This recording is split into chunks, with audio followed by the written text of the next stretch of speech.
All right, B, you may begin whenever you are ready. Okay, I am ready. Thank you, Jesus. Welcome to the March 1st, 2023 meeting of CB6 Bylaws Committee. My name is B. Disman and I am the chair of the committee. This meeting is called to order at 6:34. Tonight, we are joined by District Manager Jesus Perez. As a reminder, New York State law now requires all community board members to have their cameras on and their first and last names displayed from the time the meeting is called to order until the time the meeting is adjourned. If your camera is not on and your name not properly displayed, you cannot count towards a quorum. Members of the public, you can raise any questions or comments that you have through the Q&A function of Zoom. If there is time following the committee's discussion, we will field questions from the public. I have to thank Adam. He's going to be taking the minutes for this evening's session. Jesus, would you now take attendance by roll call? Of course. Good evening, members. I will call your name and you will unmute yourselves. When your name is called, please say present. I will announce if there is quorum. B. Disman. Present. Thank you. Adam Hartke. Present. Thank you. Seema Shah. Present. Thank you. Sandra Sherrod. Present. Thank you. Mark Thompson could not be with us tonight.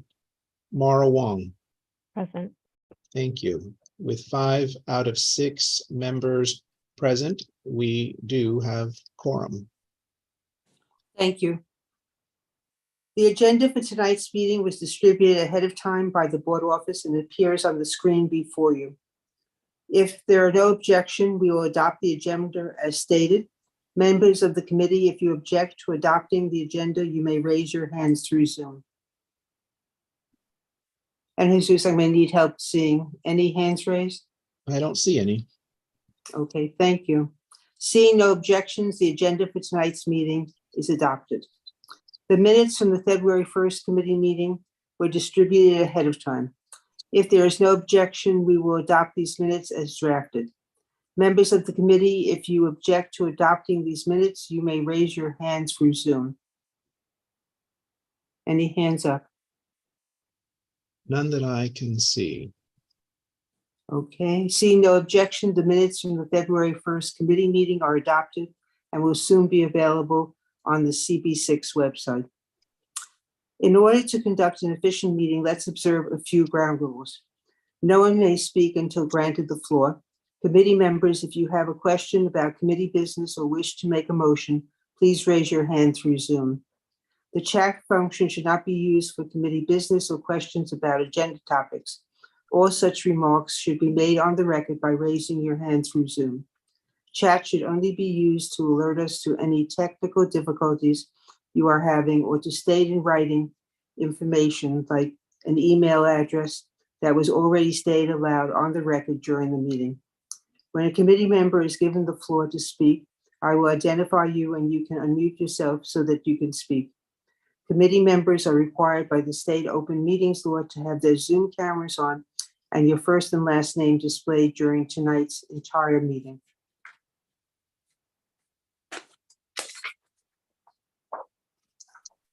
From call to order to adjournment.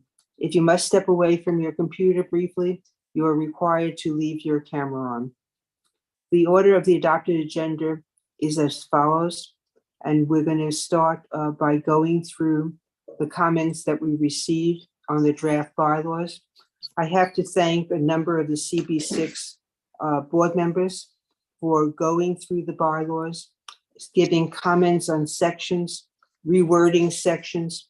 A number of our colleagues took this exercise extremely seriously, and it's really appreciated.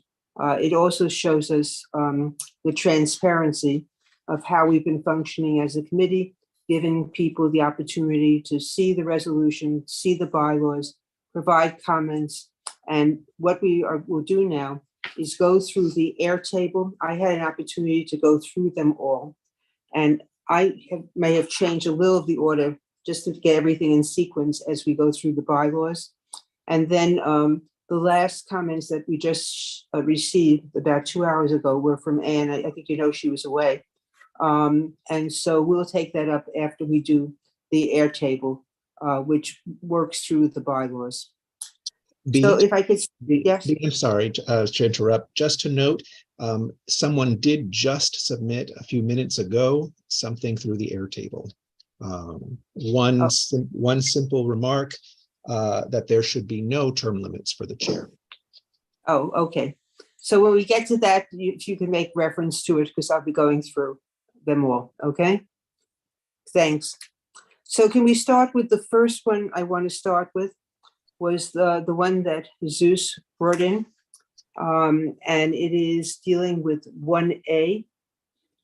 And it deals with the question, if you look at it in paragraph 1A of the bylaws, and you're gonna have to forgive me, I have to take my glasses off to be able to read such small print.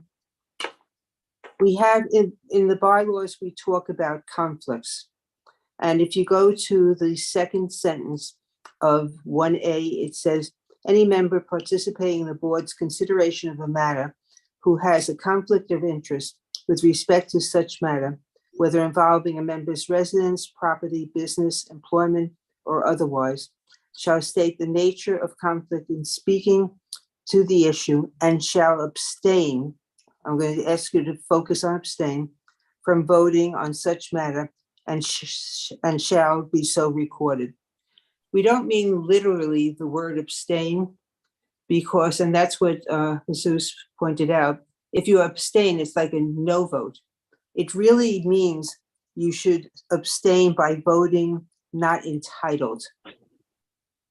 So I would like to add after the word abstain, by voting on such matters, by voting as not entitled on such matters and shall be so recorded. Does that make sense to everyone? Do you see, Jesus, any objection? Yes, it does to me. No. Well, voting not entitled is sort of a contradiction in terms. So maybe declaring oneself not entitled. Shall not vote. And so I think that was the language we had like in the Google Doc version of this. Yeah, but you're supposed to vote. It's just you're not entitled. Well, you're not really I mean, if you're not eligible to vote on it, you're not really voting, right? So you're registering that you're not entitled to vote. Yeah, Sandro's right, technically. I think that, so shall not vote or shall declare themselves not entitled, or vote not entitled, it's just semantics. Are we just splitting hairs? People will understand. Why don't we say shall vote not We're here for it. entitled? Why don't we say shall vote not entitled? All right.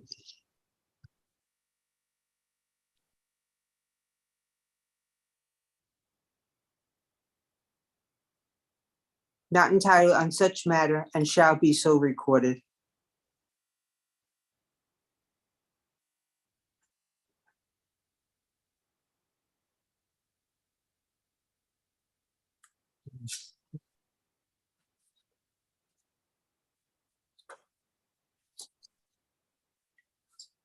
All right, the new sentence reads, any member participating in the board's consideration of a matter who has a conflict of interest with respect to such matter, whether involving a member's residence, property, business, employment, or otherwise, shall state the nature of the conflict in speaking to the issue and shall vote not entitled on such matter and shall be so recorded.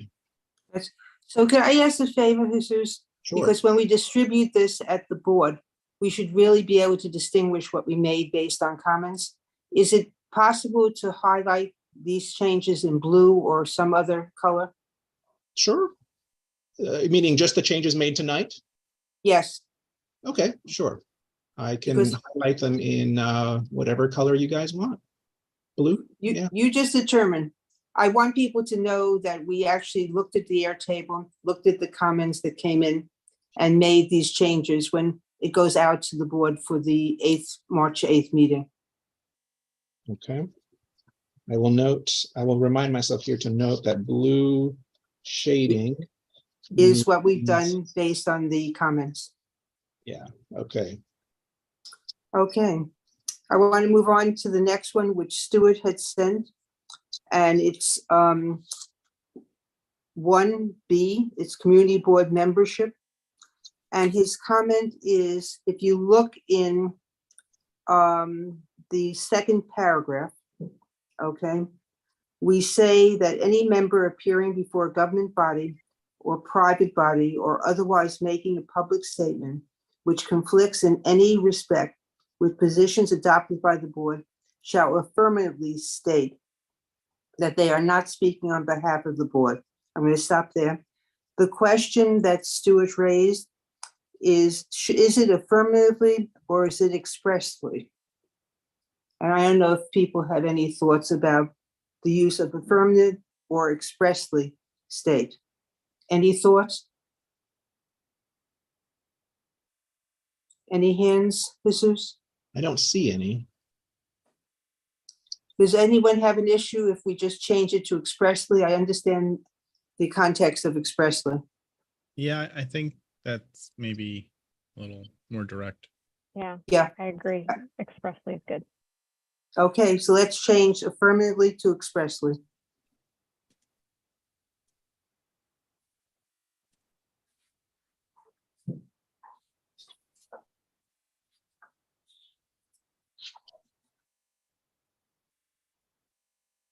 Is that correct? That looks wrong. Oh, I'll spell check it later. I can't see it, so I'll have to let you guys, because I can't see really the screen. EXPRESSLY. Right, See, okay. All right. It looks wrong, but that's not a word I see very often, so. okay. The next one I'm going to is Anton sent it. It's Roman numeral 2. It's C1F.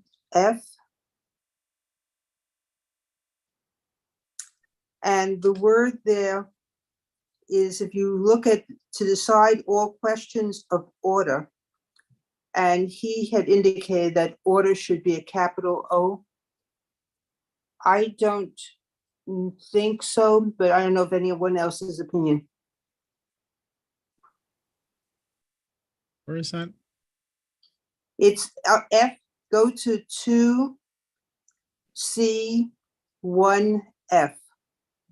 And it says to decide all questions of order and to interpret and enforce Robert's rules. And he said order should be capitalized.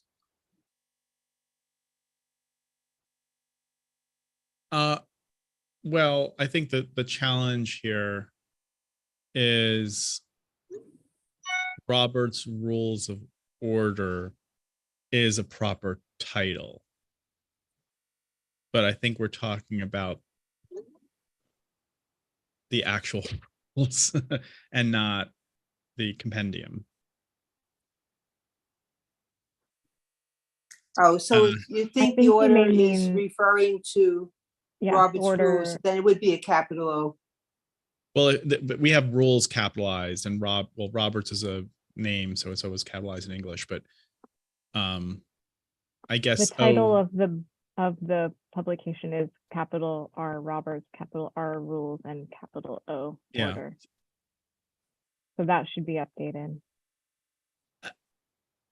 I think actually, sort of. I mean, either way it could go. I think it actually would read better if both rules and order were lowercase, because we're talking about actual rules from Robert's Rules of Order. It just happens to be the same name, but yeah, I'd be fine with just capitalize the O. All right, let's just capitalize the O. It's the O after Robert's rules, right? Okay. Mhm. If they're A second. referring to the book itself is called Mhm. Robert's Rules of Order Newly Revised. Well, it's not referring. So enforcing. It's referring You to don't the enforce the concept, not to book, the publication. You don't enforce the book itself. You enforce the concepts espoused by the book. It's a semantic thing. Just make it a capital F. Okay. Just, yeah, make it, that's fine. I also was looking at the order at the beginning of the sentences. The one is the one next to Robert's rules.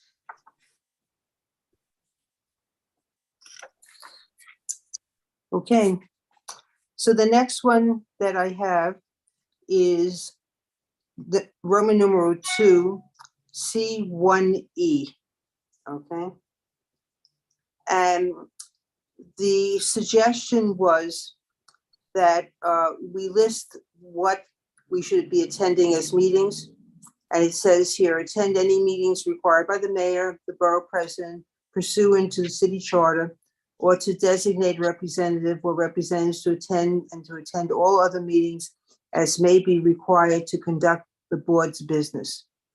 The question that came in on the air table was, wouldn't we also want to attend any other meetings of any other community boards, other happenings in Manhattan's communities? And so the question is whether we should expand that to attend all other meetings as may be required to conduct the board's business, including meetings throughout Manhattan, or just this, do you think this covers it? Any thoughts? Yeah, I feel like there are obviously hundreds of meetings, so Mhm. I think we want to be cautious in saying that that's an expectation on anyone's part, but in so furthering this particular board's business, if that means to attend another board's meeting, like a local tenant board or a co-op board or another community board, I think that's inclusive of that.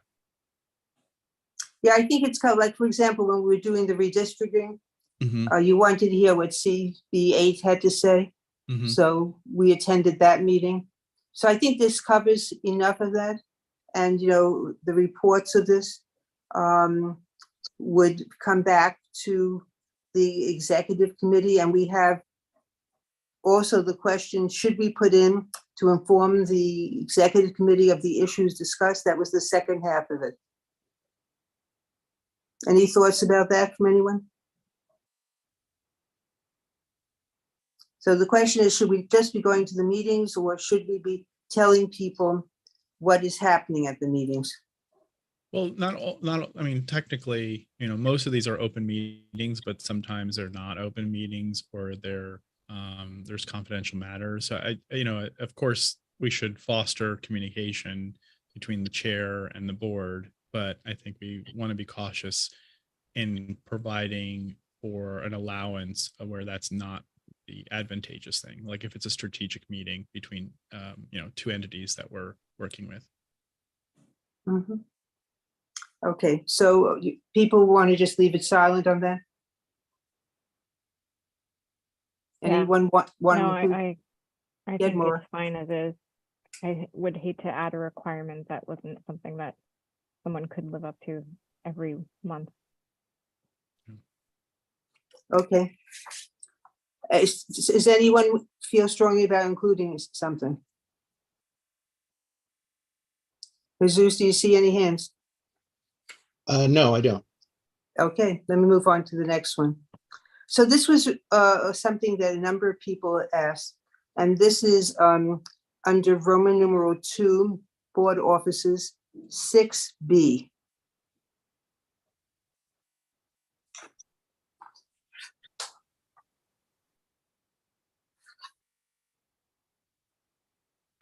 And that goes to, okay, 6B is the duties of the treasurer. And if you remember, we had a long discussion about the annual board budget and such modifications. And the treasurer doesn't really prepare the annual board budget. We get a budget from ONB.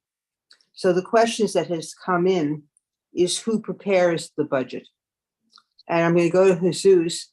And are I correct that we get the budget from ONB that we work with? Yes, OMB gives us a set budget to pay our office rent because we are not located in a city-owned building like some community boards are. They give us money to pay salary for the small staff that we have. And those two things are pretty much set. And then whatever little is left over, that is for OTPS, other than personal services, which is essentially like supplies and stuff. So unless someone is going to spend some time at the beginning of every fiscal year trying to figure out how many like reams of paper and staples and stuff one's going to purchase, there's really not a budget to prepare. So, having been treasurer, now Adam is treasurer, we actually get it from OMB and we work within it. We move things, if we're not using certain categories, subcategories. But so I think because this was raised by a couple of people, when I talk about it on March the 8th, I will make reference to this because it seemed to be a question that people were not aware of. So if everyone's comfortable, we'll just leave it as it is, and I will raise this when we talk. Make sense? Okay. I want to go to Roman numeral 2, C1K. Let me just see. Board offices. Did I get it out of order? C1K. Here we are.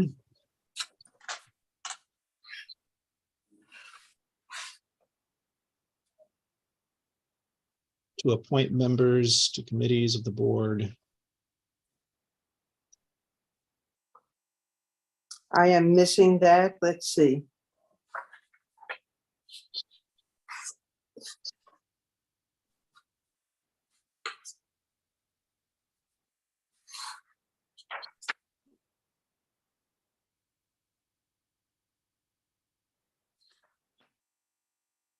Okay, got it. So the comments that were made about this is, while the draft language probably isn't confusing, say consult with the respective committee chairs, which distinguishes it from consulting with the council of all the chairs on all assignments. So the suggestion is, where we put the language here, the chair shall consult with committee chairs. This didn't mean, and we didn't mean it, for it to be all committee chairs for every assignment.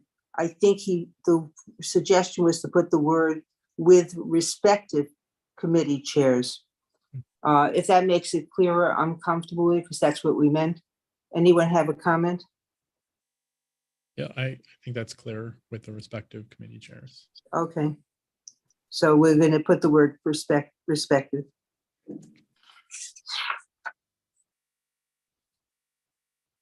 I will highlight the word respective in blue, not the rest of the phrase. Because That's correct. That was I think already. with the respective is what was suggested. Consult I with was the just testing you, Sandro, to make sure you were not dozing off. You like to put that screen of you, that picture of you with your eyes open. I'll move around more. Thank you. That was just a test.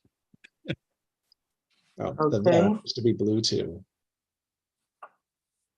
I feel like that's teal on my monitor. I don't know.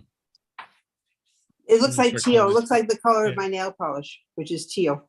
Yes, Mine technically, too. yes. Blue would have been too dark, but close enough. Okay, no problem. Okay, no problem. Let me go to the next one. Okay. Okay, so the next one I'm going to go to is board offices, C4A.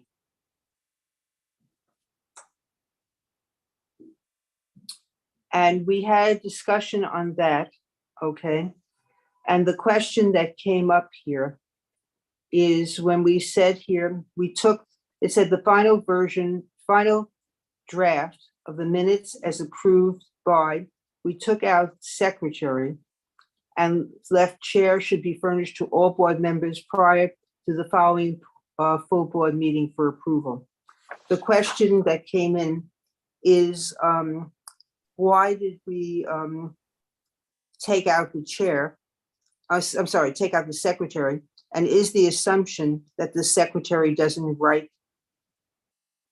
is the assumption is that the secretary doesn't write the minutes?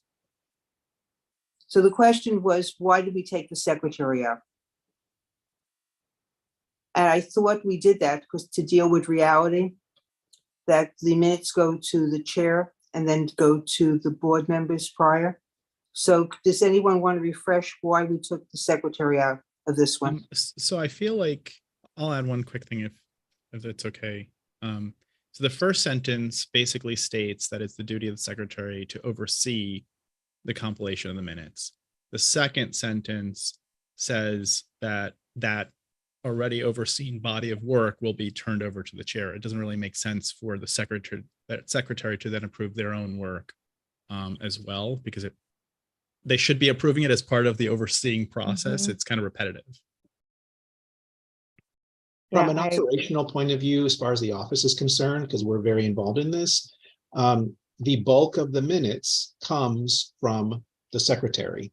So we always assumed that if they're giving us this work that they've done, that they've approved it. So that's all. Then we add in like the votes and the rezos, and then all of that goes to the chair, and that is what the chair approves. That makes sense. That's logical. And I think anyone have any other comments on it? So if the secretary, Yeah. I just want Yeah. to add one thing. In Go ahead, practice Mo. for the last couple of months since I've been in the assistant secretary position, I've actually in practice also looked over the minutes as well and given comments. I don't know if we want to give the assistant secretary enough or more power by needing that person to approve per se, but it is something that has been part of this role in practice. so in essence, Maura, what has happened is the secretary has prepared The and secretary you- has prepared, and then I will review and approve on my own end what he has done. I- Is that like a delegation, or is that I'd love to have an additional second set of eyes kind of situation from your perspective? Jesus, correct me if I'm wrong, but the request had come initially from the office. I'll be honest, Maura, your sound was very low, so I only Oh, got bits sure. and pieces of what you were saying. My question is, the request for the assistant secretary to approve the minutes came from the office itself? Or is it merely just a thing that we have worked out on our own end? You mean what you and Steve do? Yes, exactly. Yeah, that's what you do. So It's it's a- not sanctioned by the office. It's not, I wouldn't phrase it quite like that. It's just we allow the secretary and assistant secretary to find their own groove. And so long as we get a draft of minutes that we can add the proper materials to and then send to the chair, we're fine. So however Okay. you guys want to do it is fine with us. We just want to be clear about the workflow. Then So I'm I in think agreement given that we what- leave it here as is. I'm sorry, Maura, I interrupted you. What'd you say? No, I'm in agreement then that we leave it here as is. Nothing Yeah, to be I was added. gonna say, I think the secretary can arrange with the assistant secretary, but I think putting the secretary in for approval, if the secretary does most of the minutes, it's like approving yourself. So I think informal relationships is how the two of you are working now. It may be a different secretary, will have a different thing. So I would leave it without the secretary, with our understanding that it is the secretary that compiles most of it, if everyone is comfortable with that. We have a hand up from Kyle. Okay, Kyle? Yeah, I was just gonna echo that, because the language as written now kind of assumes that the secretary oversees the work that the district manager does, and that it also implies that they're responsible for putting together the compilation of minutes, when it really should be the secretary that's preparing and responsible for the minutes. So I don't know if that's something that anyone else was confused about or should be written more explicitly, but I like the language that Maura used earlier. about preparing and being responsible for the minutes itself rather than overseeing the compilation of minutes. And then I think that would provide the clarity. So Carl, what are you recommending, Maura, what were you recommending as language? So right now I would say to be in 4A, to be the recording officer of the board who is responsible for the preparation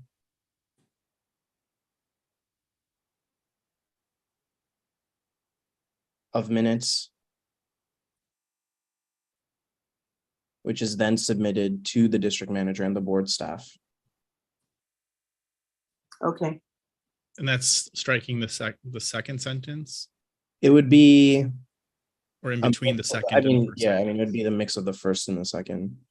Because right now it like I could read this as like, oh, I'm the secretary and I'll oversee Jesus and Brendan in compiling the minutes and then approve whatever they put, when it should really be reversed. so to be the recording officer of the board who is responsible for the preparation and computation of the minutes by the district manager and board staff, and then leave the second sentence the way it is? No, I would take out by the district manager and the board staff because, Okay, yeah, ended preparation. the preparation of the minutes, which Yeah. is then submitted to the district manager and board staff. Okay, so, but my understanding is correct. I haven't put it in there because I just want to make, there's a little bit more moving pieces here. So before I actually move those pieces, I want to make sure this is what folks are okay with. To be the recording officer of the board who is responsible for the preparation of minutes, which I'm not sure what the proper subject verb agreement there is, but is then submitted to the district manager and the board staff. That's what you were It's a meaning. single by, right? document. Yeah, that's what I Yeah. meant. But does that make sense to everyone? That Yeah. makes sense. And then you would keep the last sentence there. The final draft of the minutes as approved by the chair shall be furnished to, yeah, the next sentence shouldn't need to be touched. Yeah. Right, And that doesn't, do you want to add preparation of minutes for the full board and executive committee meetings? Do you want to specify that? Or is that implied? I think that's implied, Carl. Okay. Because I know we have had some confusion in the past of who, right? Yeah. Forgive me if I'm wrong, of who is. No, covering I would agree. I mean, my other concern is we have committee minutes, right? So it is a little, and I think that's probably where the district manager board staff part comes into play, because although someone is documenting the what happened during the meeting, the minutes, the whole management of minutes, the submitting, the posting online, the dissemination as part of the package is the board staff's job. And you know, I don't think that's something the secretary can do because of the way everything is compiled. So Sandra, you're comfortable then putting in the exact for the full board and executive committee? Yeah, I don't object to the language that was proposed by Kyle. I just don't know if it's inclusive enough. If there's going to be some confusion, then is it no one's responsibility to keep and maintain the minutes beyond that? I don't know. Someone might say that. Well, this second sentence mentions full board meeting. So Right. it's sort of, it doesn't explicitly state it, but one can assume that we're talking about full board meetings here. And throughout the bylaws, meet references to meetings is assumed to mean like mostly full board. Although Yes. I don't think the term full board ever actually appears anywhere in the bylaws. So I object to the term full board because that's not, I mean, a committee is a sub portion of the board, right? So there's the board meetings and there are committee meetings, which are part of the board, but Yeah, you can take out the word full. It's just board meetings. yeah. Okay. I Yeah, would leave it, to take out the word full and just leave it board meetings. I would leave it as a little vague here. Yeah, because one of the things, one of the reasons why we're visiting the bylaws in the first place is because we want to get rid of that element of people assuming and filling in the gaps on certain things like this. So as specific as we can be, especially for the, like, this is a direct thing for the board office staff to understand, like, well, where is that line between where I go in and where I'm not supposed to go in? Right. And that's, I think the more clarity that we can provide in these minutes as a whole, because people can assume and kind of interpret things differently. At the end of the day, this is essentially a legal document for our board. We want it to be as clear and specific as possible. Right. So I think the problem, though, is that there is no recording officer for committee minutes now. Right. Right. Okay. So Zeus, are you going to make the changes? Okay, so before I make these changes, everyone is okay with the addition that Kyle suggested, which would then make this read, to be the recording officer of the board, who is responsible for the preparation of minutes, which is then submitted to the district manager and board staff. You're all good with that? Yes. I'm good with it, but it should be R instead of Okay, is. I was He unclear. asked the question. Well, We need a group. Or they were referring to the minutes being the document, right? Not. The So minutes. I know minutes is a plural word, but it is a singular item, unless we're referring to so this is what are they compiling? We don't, I mean, the committee minutes, the executive committee minutes, are they compiling the types, the various minutes? I guess there's a clarity issue here. Well, yeah, well, you're saying it's the minutes is. Well, I'm saying it's the minutes if we're talking about a single document. If we're talking about multiple documents, then it would be. Can Well, we you're figure talking this about- out in post? We have a lot No, to, edit in fix it in camera. Come on. there we go. The world of subject-verb agreements is a rich and complex world. All right. Okay. Okay, so let me do this. That's superfluous there. Ah.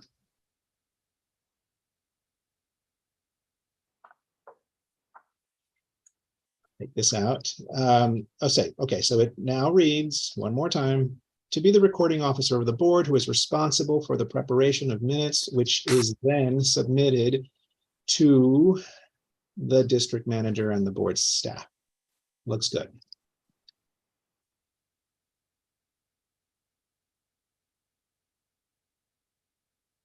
And turquoise, I guess. Still kind of teal to me, but sure. It's whatever color, it's in the blue family. on my monitor, yeah, I don't know. It could be red on his monitor. It's okay. It's like that dress thing that everyone was obsessed with years ago. It's blue. I don't think I know that, but that's okay.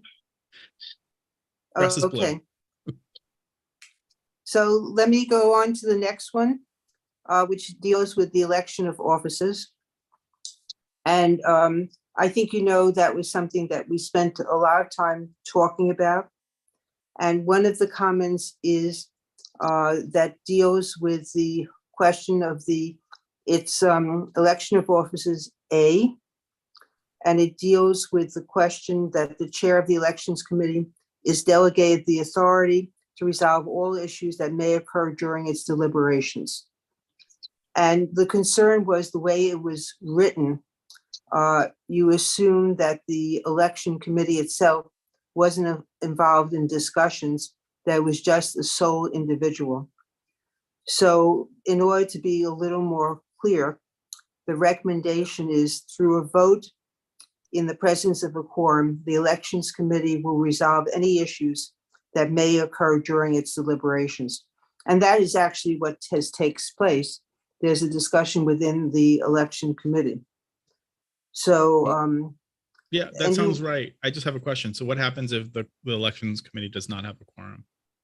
well, that's going to be something we have to talk about. It has to come up at the next meeting. It's the same way as when we're doing the election. If there's no quorum, you have to reschedule a meeting.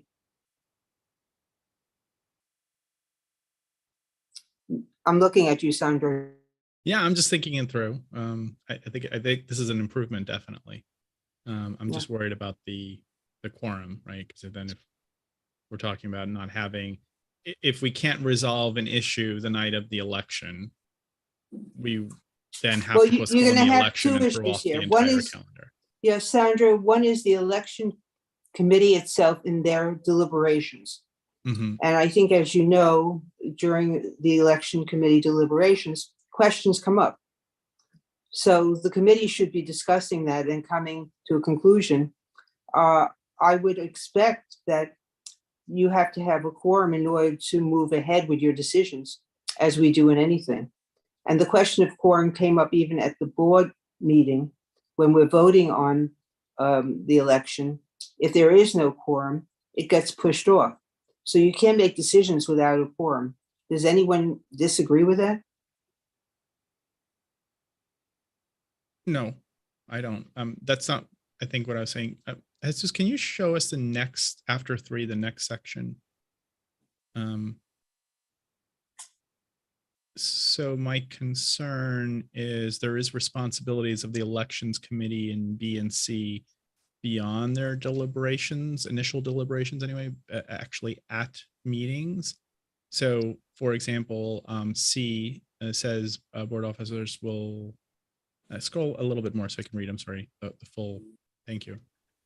So each candidate for office shall be given equal opportunity for time determined by the chair. Do they not have a notice of election? Shall be sent. Wasn't there something that we added? Maybe it's further down that basically said that the elections committee actually supervised the election itself? If you go into the election should be conducted in the following manner. By ballot, the votes of majority of the members. A special voting would be done electronically. I don't think we said would be Okay, voting. I seem to recall that. If that's not the case, then I don't think there's an issue. I was just worried that Yeah, the no, election it might just- not happen because of a problem and not the committee not being able to decide. Yeah. That's fine. So then, if anyone else have a comment before I take the language that talks about the committee itself deliberating. So this replacement language for that last sentence there, where it says the chair of the elections committee is delegated the authority to resolve all issues that may occur during its deliberations. That does sound like it's an individual. So I think what we would substitute that with is through a vote in the presence of a quorum, and people raise the quorum later on as well. The elections committee will resolve any issues that may occur during its deliberations. I think that's very logical. Anyone have an objection? Is it no objection, but is it even necessary? Well, I think so, because we've gotten into situations which does the committee have a lot of questions were asked, and who has the authority to deal with it? And it should be the committee. Okay. Okay, so the committee is going to add new language.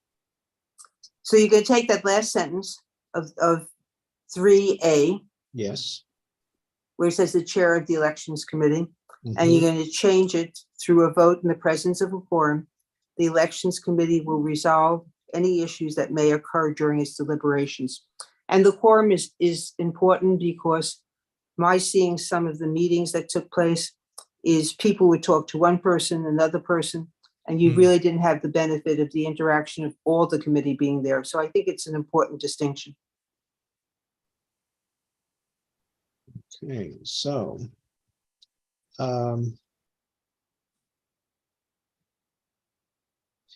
I think it'd just be easier to remove that final sentence and replace it with, Absolutely. yeah, that might just be easier. Okay. Through a vote in the presence of a quorum, the elections committee, capitalize that, will resolve any issues that may occur during its deliberations. So we'll add that. All of this is shaded because it happened today.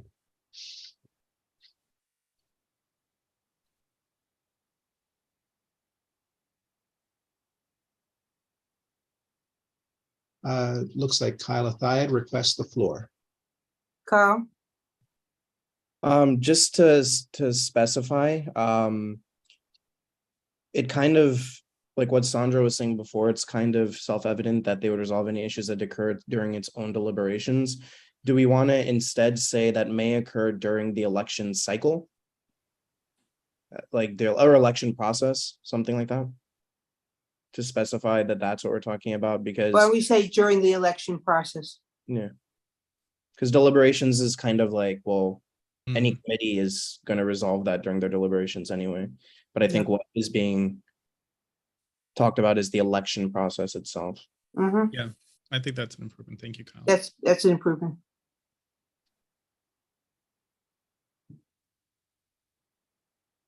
Okay, So then still staying, and we've had a lot of discussions about the elections. So still staying with it, the question is, what is proper decorum during an election? And is there particular steps if a candidate steps out of this? Do we have any way of terminating a candidacy if someone is inappropriate behavior? Any thoughts that anyone has about that? Well, I just, this is Seema, sorry. I just feel like we wouldn't vote for that person.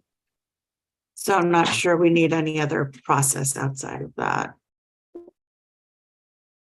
Okay. I see Sandra's face. No, kind of. I mean, I was actually thinking the exact same thing, but then I just remembered recent national elections. So, but I think that the challenge is that the expectation is that through the democratic process that you point out, that should resolve any chance of electing someone who lies or is just a generally not good fit for board leadership. But the reality is that maybe that's not the case. I don't know. Well, I think the reality, Sandra, is you're living through a period of what the election cycle is with Mhm. behavior even before you get to a vote. So is there such inappropriate behavior? So And if a I'm not gonna- candidate becomes a serial killer, right? Yeah, if a candidate makes, demands. We have the option not to vote, right? To Seema's point, we don't vote for that candidate. We vote for Yeah. another candidate. Yeah. Um, And if we want to remove them from the board, that's like already Yep. addressed elsewhere, right? So Yep. it's like, this isn't about that. What does anyone else think? Adam? Maura? I mean, my first thought is just how do we define inappropriately? There's something we can actually point to or define. Yeah,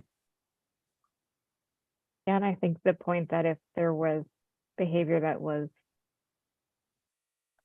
not approved of, then it would be dealt with by the board, not at this bylaws level.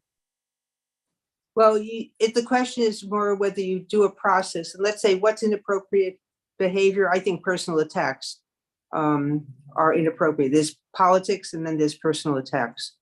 And the question is, who would even terminate a candidate? It would be a recommendation by an elections committee going to an executive committee.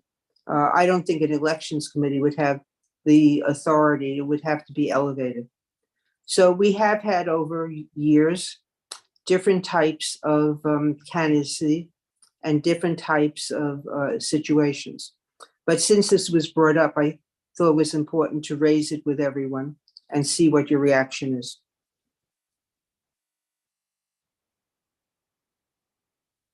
So is everyone's reaction is this person would just generally not be voted upon as opposed to having a process that can terminate a candidacy?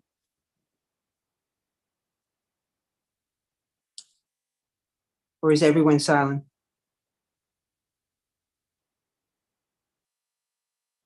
All right, I'm going to flip around everyone. Sandra, your thoughts?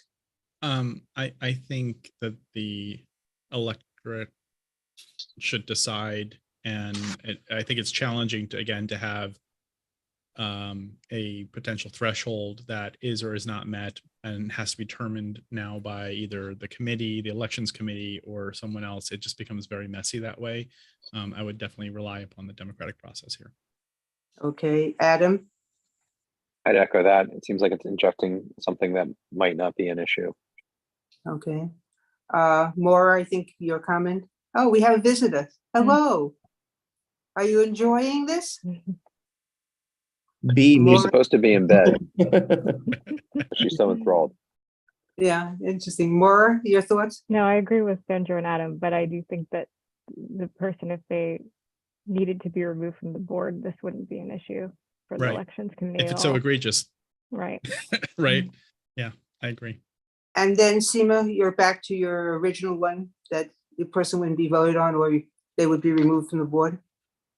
Yeah, I think we just all kind of agreed to that. Okay.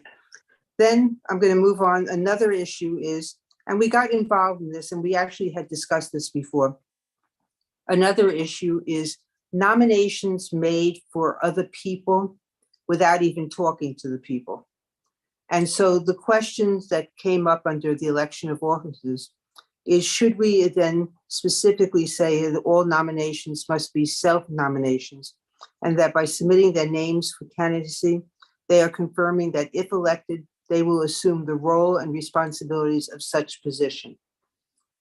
So we did have the discussion between someone naming people and not even knowing if they're interested in running, and then coming to a meeting of the full board and naming people that you didn't have a discussion with, and then dealing with the issue again of are they willing to serve? I personally think that if you're going to be a leader and you want a leadership position, you should self-nominate yourself, not relying on someone else. So I'm comfortable that people should be self-nominating if they want to lead this community board and not be timid and have other people nominate them. But it was one of the comments that came in. I just want to have what people think. Yeah, I'll echo that wholeheartedly, B. Adam, you got mumbled. What did you say? Sorry, I echo your sentiments wholeheartedly. Okay. Anyone else? Seema, Sandra, Maura? Yeah, I agree with that. Sorry, Yeah, go I mean, ahead. I don't disagree with you, B. But I do think that there is value in having someone nominate someone else, because it shows that not just is that person willing to run, but they have support of one or more people already. I obviously it's bad form if someone's nominating someone who has no intention of running or no concern of running for any position. But I don't know that that's the immediate response to that particular problem. Yeah, well, unfortunately, we had a couple of occurrences which people were nominated, no one was spoken to until the chair of the elections committee spoke to them. Yeah, they have to accept the nomination. So Right, but it's a lot of extra work. If a person is not, I guess you're going to be a leader of an organization. You either want to lead and put your name forward, or you don't lead. That's my feeling, but I'll go with what the group thinks. So it looks like It looks Go like ahead. Kyle requests the floor. Kyle. Yeah, I will just say, in the past several years, most of these nominations have taken place over email. So most people don't even know that someone's been self-nominated or nominated by another person anyway. And most of the time when people are nominated on the floor, at least in my experience, it's been sort of random, of people saying, hey, well, why don't they run? And the people have constantly said, I don't know where this is coming from. Can we not? And I think just as a whole, the process has been sort of like, at least outwardly looking unprofessional, that people are just, throwing names out there and people are like, oh, well, actually, I don't want to, or getting confused of, if someone is nominated, would they be willing to hold that position?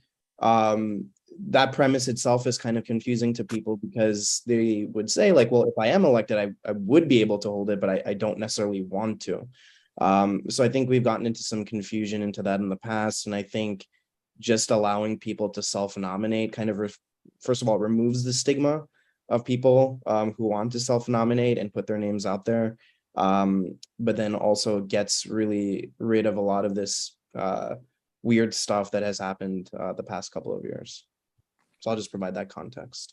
Yeah, we actually had at the full board meeting, people were nominating people from the floor, saying people's names, I nominate, so are you interested in serving? That's not how you should seek a leadership position in my mind.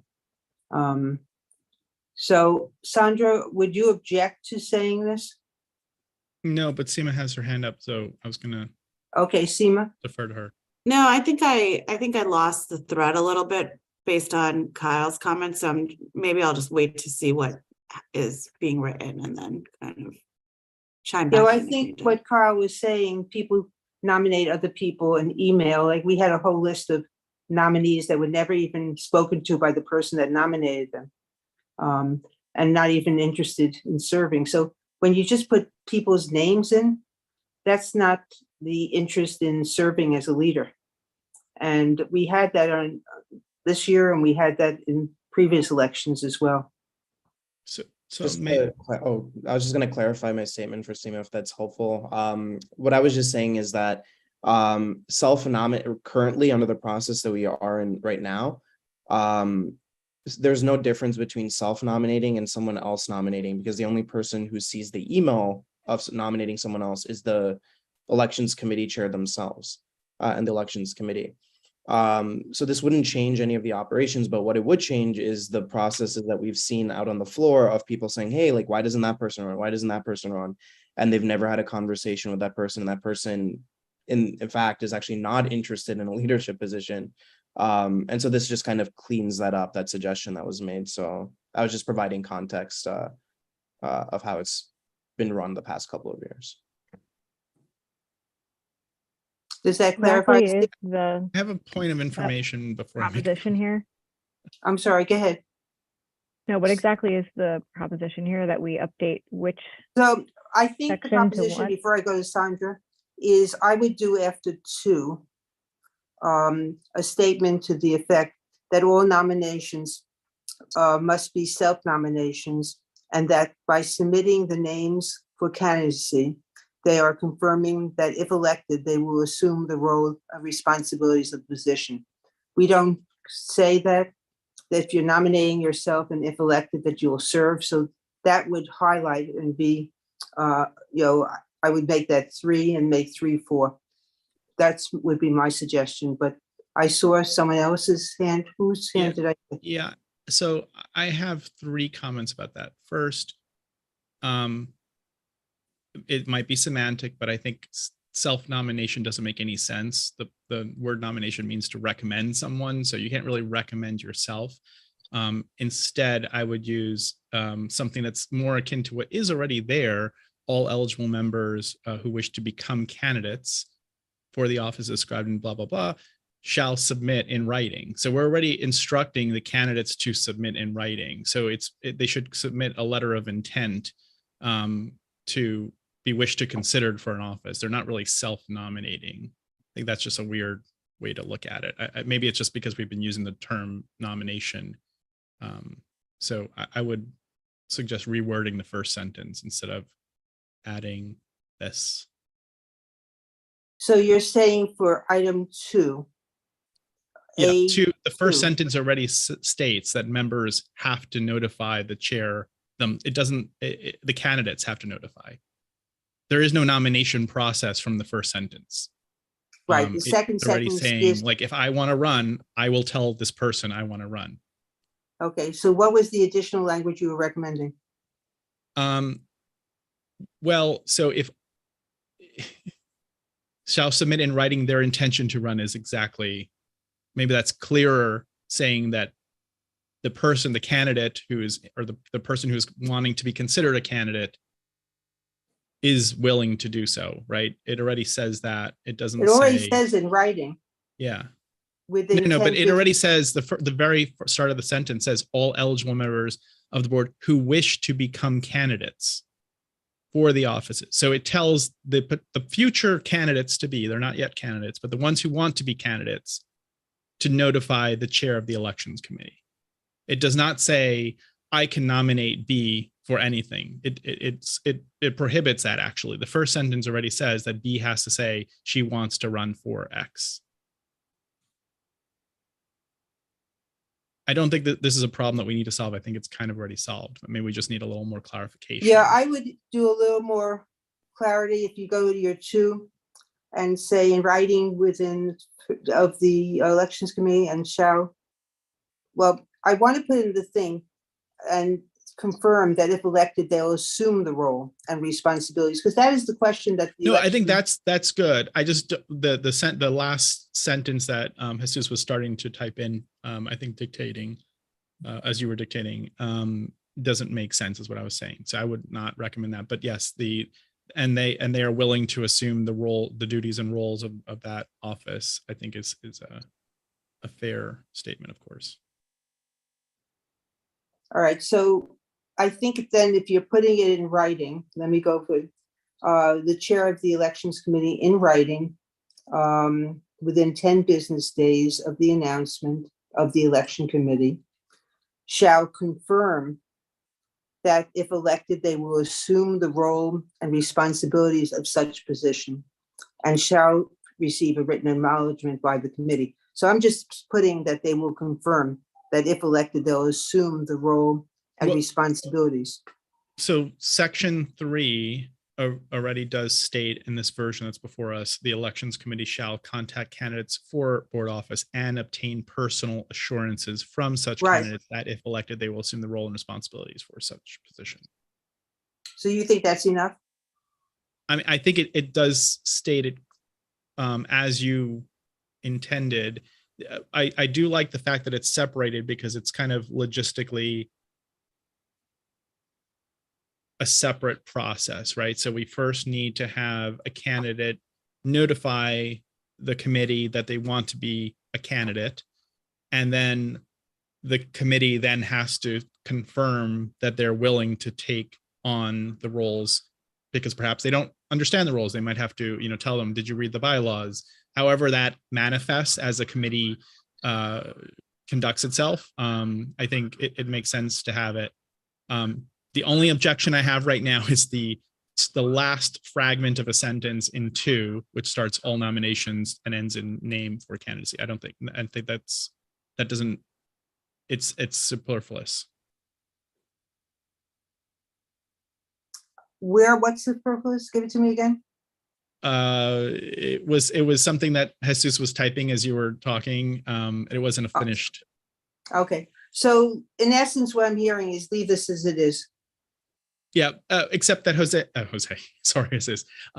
Jesus did actually add already. I work with a Jose and I say his name constantly. Likely story. Cancel him.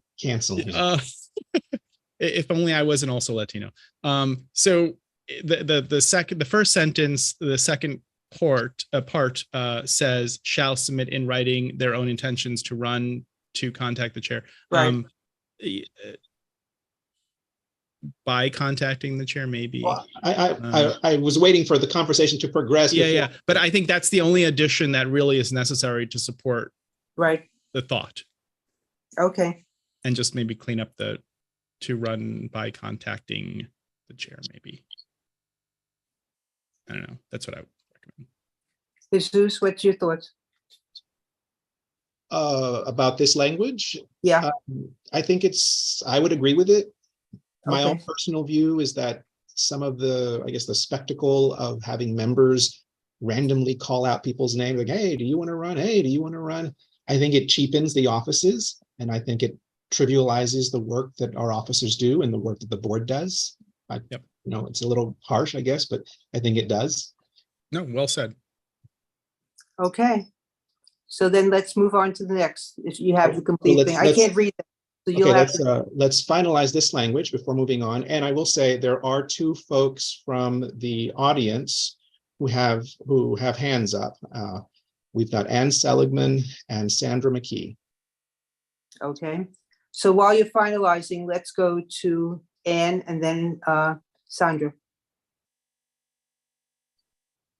Actually, mine is up from ages ago. I was just gonna kind of echo or say what somebody else had said about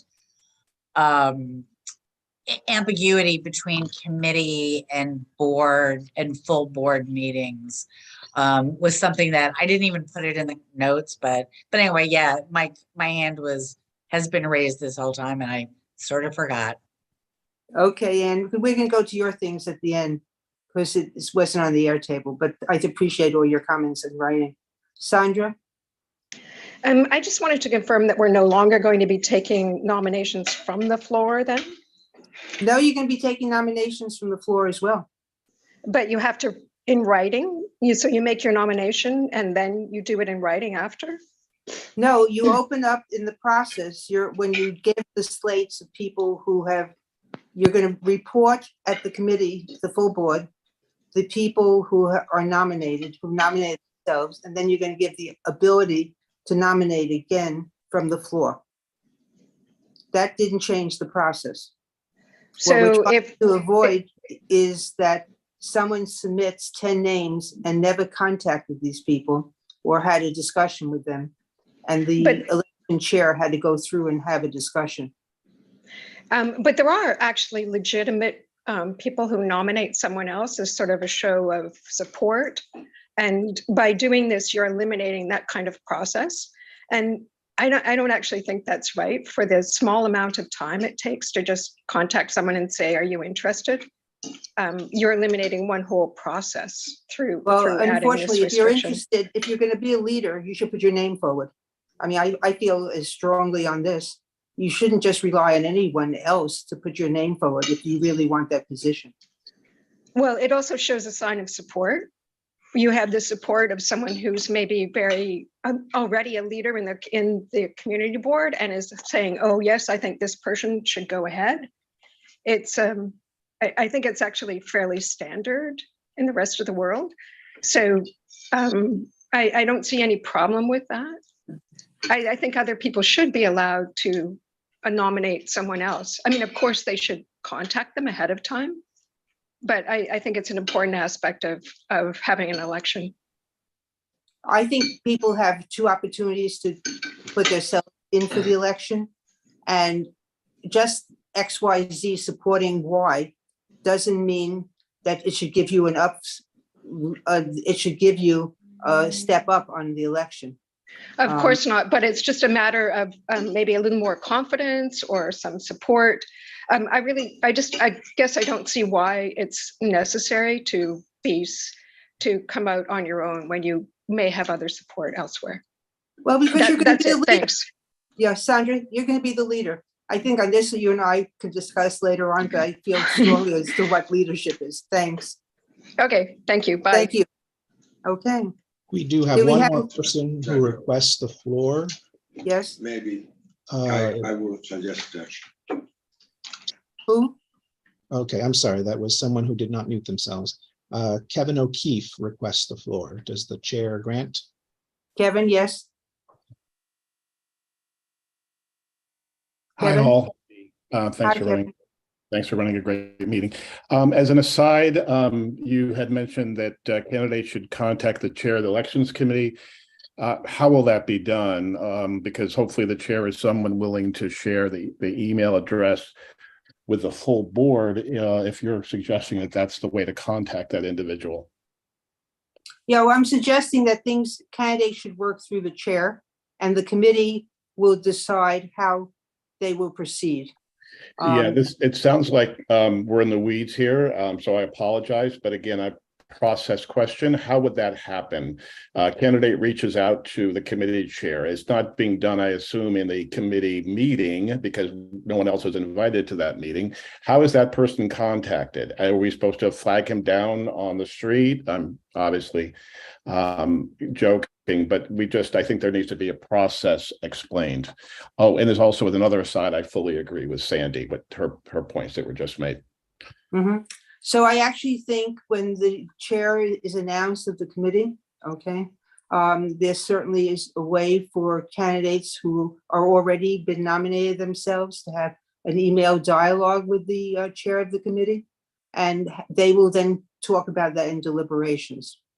So I think that's part of the whole issue of what you're dealing with, but I want to keep all that within the committee's deliberations so that they are really the functionaries who are running the election, and that it doesn't go outside of the committee. Okay, and we hope that they'll actually have a contact email, even if it's a one. Well, just if you have to send nominations to the chair of the committee, you'll have the contact. Okay, I've seen some other issues that I'm not 1,000% confirmed that would actually happen. I'd like to think it would. Thank you. I'd like to think it would in the affirmative. So Kevin, let's think about the future. Thank you so much. Thank you. Okay, so I think it was important to spend the time on the election and to come up with it. And we do have some disagreement on self-nominations versus I'm sorry. someone else. Just one question. So if the language in the bylaws says that the person who wishes to declare their candidacy should contact the elections committee chair, what has often been done in the past is that people contact the office and then the office forwards it over to the chair of the elections committee. Does the language as it's currently written preclude people from being able to use the office as an intermediary, or will it have to all go directly to the chair of the elections committee moving forward?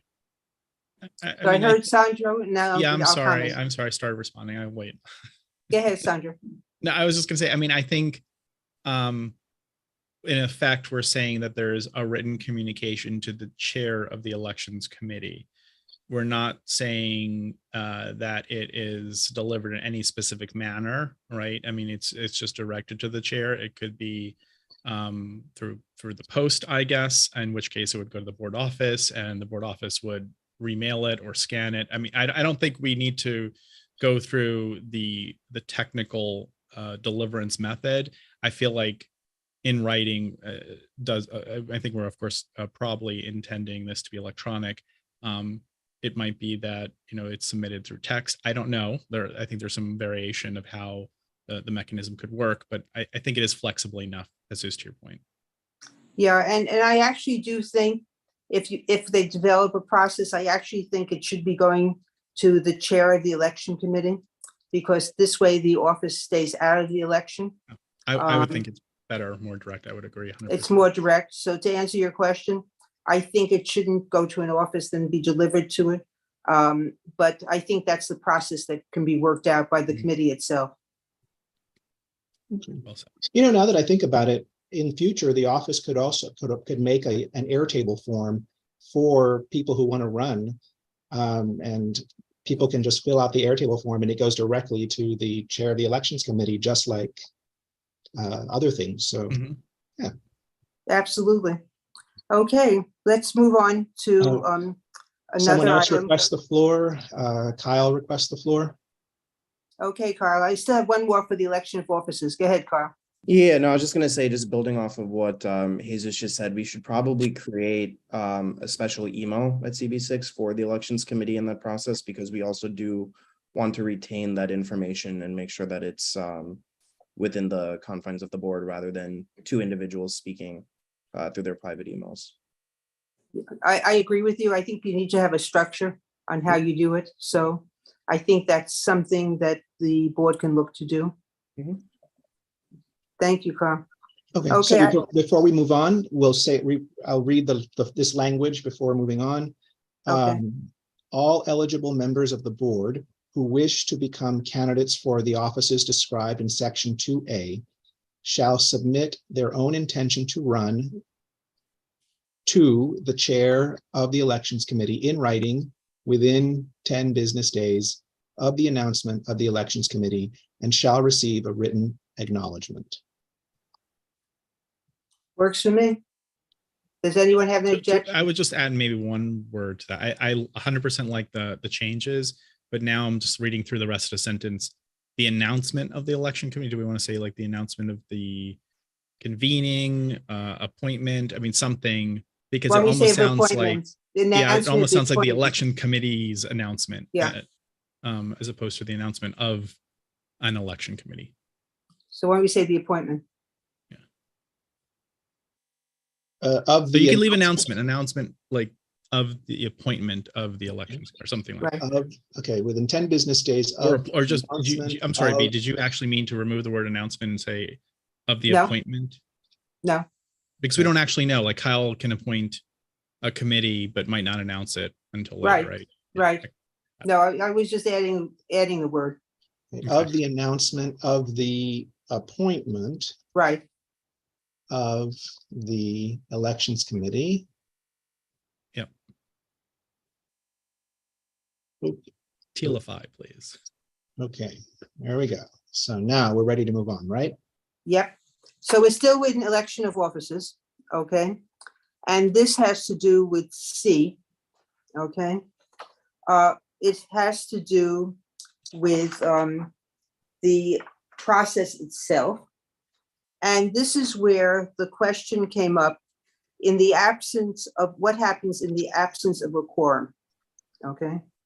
If you don't have a quorum the day you're doing an election, well, you really can't conduct business, okay? Mhm. If you have a board meeting, I'll use the word full here, and you don't have a quorum, you really don't conduct business. Yeah. So the recommendation was, in the absence of a quorum, the vote shall be deferred until the next meeting at which a quorum is present. I don't know if we need that because it's self-evident. If Jesus or who's ever taking the roll call doesn't announce a quorum, you can't conduct business. So do we need something that talks about a quorum for an election? I feel like we're ready to find quorum elsewhere for the board as a whole, as the majority of members in that particular body. I don't know that it needs to be pulled out for the elections. I don't see a point to that, but no objection if everyone else wants to. Anyone else's thoughts? Any hands? I just want to chime in to say I agree with Sandra. Okay. Anyone else disagree? Okay, we're going to move on. Okay, so have some comments about the election dates. And I think what I was going to, the moving of the election dates, and what I was going to do at our board meeting is kind of explain why we're moving the dates. And this actually came up from new members to the Bylaws committee. But also when we looked at the rest of the boards in the boroughs, and then looked at the boards in Manhattan. And if you look at the boards in Manhattan, 42% hold their elections in November. Well, there was no majority. People selected different dates. Some selected May as second place, September as another place. But basically, we would be with the majority, making it almost 50% of the Manhattan boards. When you looked also at the boards throughout the city, there's no consistency as to when people are holding nominations or when they are holding elections. But it seemed that you wanted to give new members the opportunity to get to know some of the members of the committee, and hopefully we'll be meeting in person so they'll get to know some people. And an opportunity if we wanted to have a candidates night or something was decided. So I will answer the question about why we selected this date and what the thoughts were behind it. Anyone else want to comment about this? Very good. Thank you. Sandra, anything? No, I was thanking you. I think you did a good job of encapsulating it. Yeah.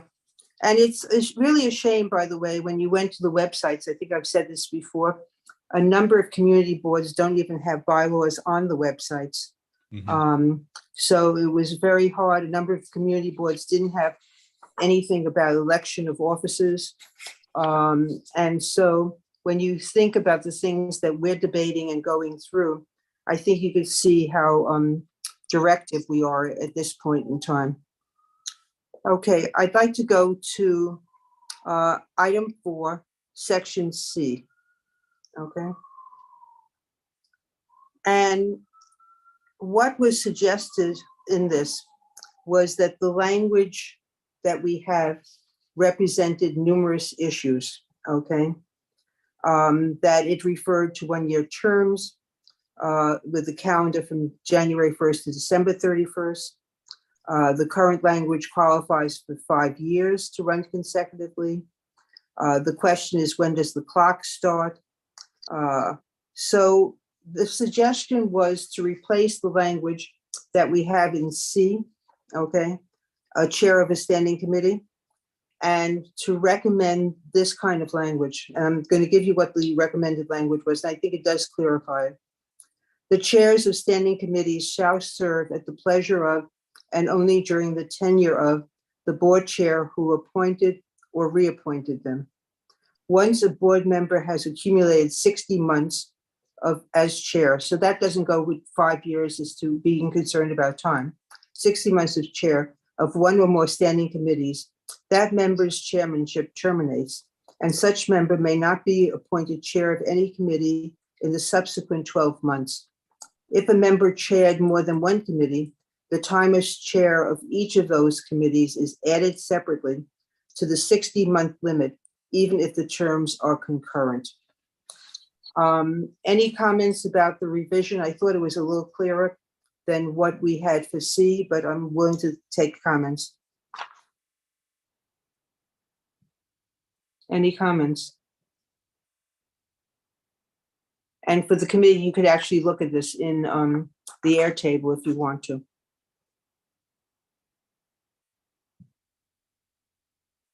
Anyone have any objections to substituting the language? No, I Because think that's it's what- good. I think it's good. It just seems to me odd to think of it in terms of months versus years, but no objection to language. Okay.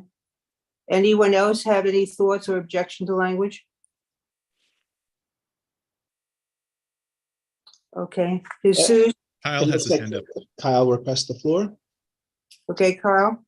Yeah, I just have a question about this. This seems almost to solve a problem that doesn't actually exist, given the small nature of the board in itself and the short amount of time that chairs have, that this creates unnecessarily a lot of turnover, or doesn't address the problem in the first place because people will just be reappointed to their position anyway. So just curious as to why this came up. So, but they have a limit now. So Kyle, I think in the past, before you were on the board, and maybe just before I was on the board, there were people who were chairing committees for like 15 years. And I think we decided collectively that that's probably not best for progress of board policy. Yeah, and the 5 years was in the bylaws as it existed. So we were just clarifying what the language meant for the bylaws. And so when I joined the board, there were people who were chairs for 15, 10, and you don't bring up, new leadership and you don't deal with expertise. So you hope that the deputy chair becomes the chair with the expertise after 5 years. So that's the reason for it. But this goes back a while. We didn't add the 5 years, it was here. No, yeah, I know the 5 years has been the limit that we've had in the past. I'm just curious as to, or maybe I'm misinterpreting the way it's written. It seems that it's the instead of 5 years now that it's associated with the term of the full board chair. Well, I think that actually is important because chairs of committees do serve at the pleasure of the chair, and this is almost like a Marbury versus Madison kind of thing, where someone might say, hey, I was appointed by Kyle, in December. I am now the chair of the committee, even if the new incoming chair does not want to continue that person in the role. So I think that is important to kind of stress. No, so I get the value of it, especially like when we think about other elected offices, in the state and the country and things like that. I'm just thinking about the practicalities of a 50-person board, where we may be creating a problem that doesn't actually exist yet. Well, I think this is just clarifying the language that exists, so I don't have that concern. Yeah, I mean, just Kyle, this really has been a problem that existed prior to this language being the bylaws. So, I mean, if you're saying it doesn't exist now, it's because the bylaws have the language, and if we remove it, potentially it could happen again. No, so again, I'm saying I agree with the 5 Yeah. years. I'm just curious Yeah. about the board chair, because then that means, like, I'm confused about the 5 years because a board chair can only be chair for 3 years if they're fully elected, repeated. So you would have a committee chair for only 3 years, but then we're talking about 5 years. So I Yeah, think- well, but the new chair can have that chair stay in position for another 2 years, for another Yeah, 2 or not, or not. or not. right? So I'm just saying, yeah, there could be a lot of turnover if Yeah. it went all correctly. That's all I'm pointing out. Anyone else have any comments? Okay, for those who are interested in that language, because that was a mouthful, I have pasted it here verbatim in red, and for people who want to peruse it. I will say, perhaps I'm just dense. I'm a little bit confused with what this last sentence means, and I thought I'd bring it up just, So I think that means, like, if someone was chairing 2 committees at the same time, that the intent is that the term limit is for each committee. Is it possible to chair 2 committees at the same time? I don't think our bylaws allow that. I don't think they prohibit it. They're not I think prohibited. we're prohibiting officers from chairing committees, Right. but we don't prevent committee chairs from chairing 2 committees. Oh.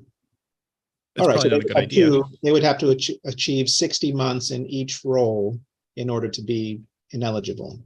Right. I don't think it's a problem we've had yet.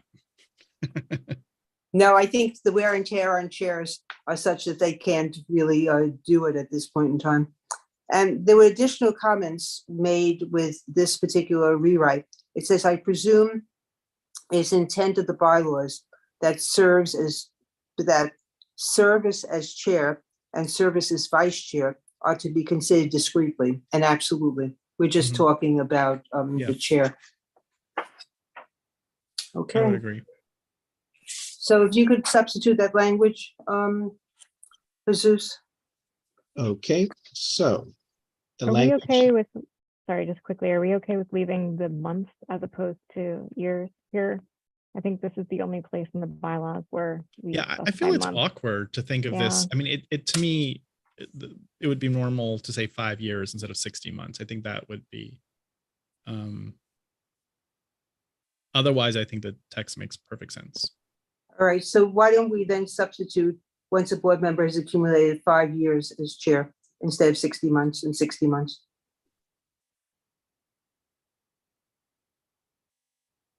Okay. Jesus, are you putting it in? yes, I am.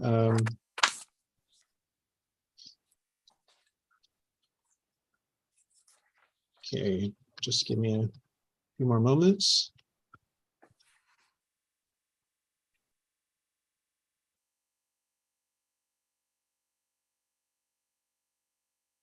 Okay. The chairs of standing committees shall serve at the pleasure of and only during the tenure of the board chair who appointed or reappointed them. Once a board member has accumulated 5 years as chair of one or more standing committees, that member's chairship terminates, and such member may not be appointed chair of any committee in the subsequent 12 months. If a member chaired more than one committee, the time as chair of each of those committees is added separately toward the 5-year limit, even if the terms were concurrent. Jesus, the only correction I would say, can you please make the second 5 years spelled out in the same manner you did the first? Thank you. Okay.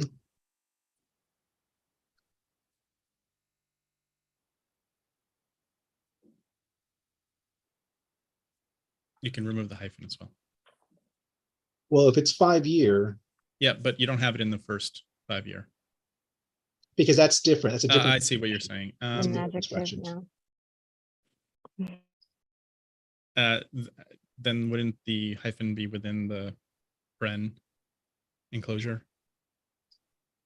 Well, because 5-year here is acting as an adjectival modification of the word limit, as opposed to. That's true.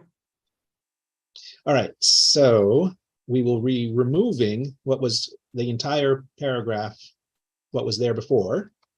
Mhm. So cross that out. And everything will be tealed up.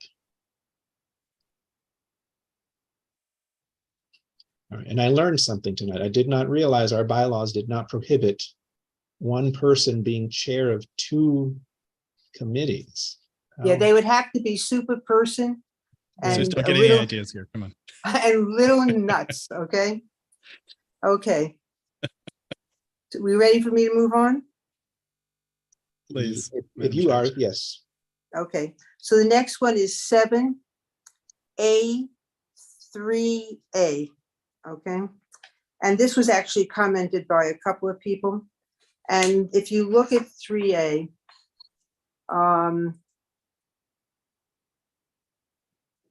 okay, it's a comment that says the last 2 sentences in this section of the draft language, starting with each speaker, are a little unclear, at least at first. Assuming I understand the intent of the sentences, I think it is better expressed.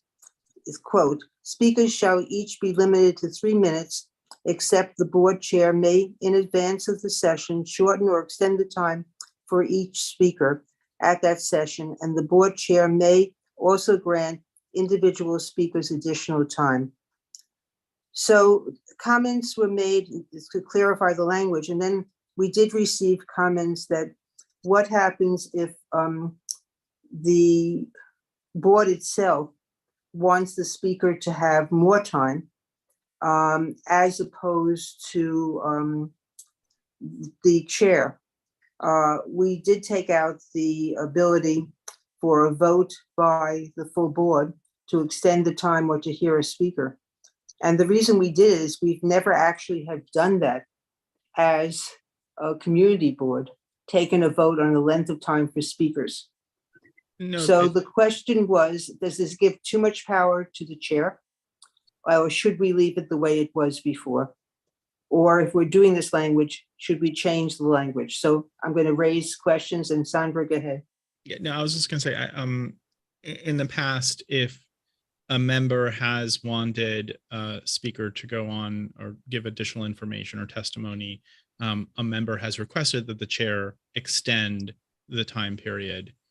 And I think that would be the better way to handle it, because if the chair makes a determination after that request and the majority of the body does not agree, we can, we can potentially appeal the role of the chair. So I think there's already a mechanism for that. Maybe, I don't know that it needs to be spelled out specifically. I think it makes sense though to invest the control of the meeting in the person that has been elected for that purpose. Well, I think that was the assumption, but I think given the fact that people are concerned that maybe the viewpoints would not be, we wouldn't allow certain viewpoints to be expressed or things of that nature. Sandra, could we just add that sentence that you articulated so that more people are comfortable with it? What sentence was that? That an individual board member may make a request Oh, okay. of the chair to extend or to have a speaker speak. Yeah, maybe I would just strike the word individual, a member of the board or board member. All right. However we find Where most would you people. put that? And maybe the chair of the board may extend such time as appropriate Upon request? or upon request by a member. So at the end, or upon request by a member is what I would say there. Okay, so I'm sorry, start over. So strike that whole highlighted section. Remove the period, go back to as appropriate, or space, or at the request of a member.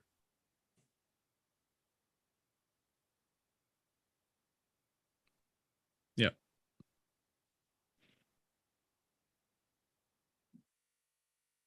Thank you.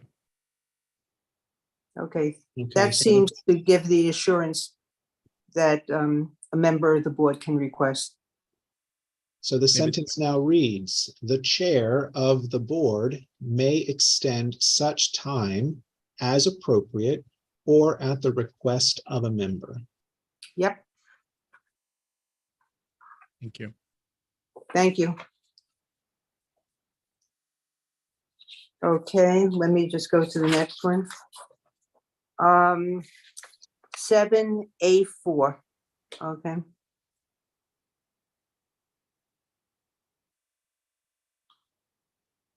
Uh, 7A4 is the same issue. It says here, to foreclose ambiguity, I would consider replacing the sentence that business session items on the agenda with the following. During business session, speakers shall each be limited to 3 minutes, except the board chair may grant individual speakers additional time. So that's A4.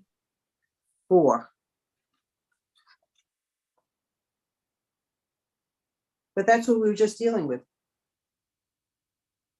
Well, this I is think during we- the business session. The previous one was during the public session or prior Okay. to business. So I'm looking for the business session. And does anyone see where the business session is? It says Yeah. A4. It's 4A. It's backwards. It's 4A. It's on the screen right now. B, if you can see the screen. No, I can't. So I need you to interpret, unfortunately. So the 4 starts business session, the business session embracing all items on the agenda requiring. So it's a long paragraph, but then the last sentence, the last full sentence that has a period says business session items on the agenda shall be limited to 3 minutes for each speaker, except when otherwise decided by the chair of the board. So do we want to add that same language? Or when requested by a board member? Well, so I think the challenge here now, we're during business session, Oh, there's no We're public talking- speaking, right, right? We're talking about individual members. right, And the chair can call on a member more than once, but I think the Right. intent is really to Okay. not have them, do a monologue. all right, I'm gonna leave that go. No filibuster. No We should just filibuster. put in there. Okay, let's go to 7A4F, So we're proceeding unchanged? right, Okay, Yeah, I saw some thumbs up there. all right, I'm sorry, which section are we now? 7-4, While you're looking for that, I just want to tell, 7A4F. I just want to tell the other members of this committee, and I'm not in any way, it's not hyperbole. I'm not joking. I have attended CB6 board meetings that have been in greater length than 5 hours. So I think we definitely do not want to have like an extended talking period for the members. Okay, we are at 7A4F.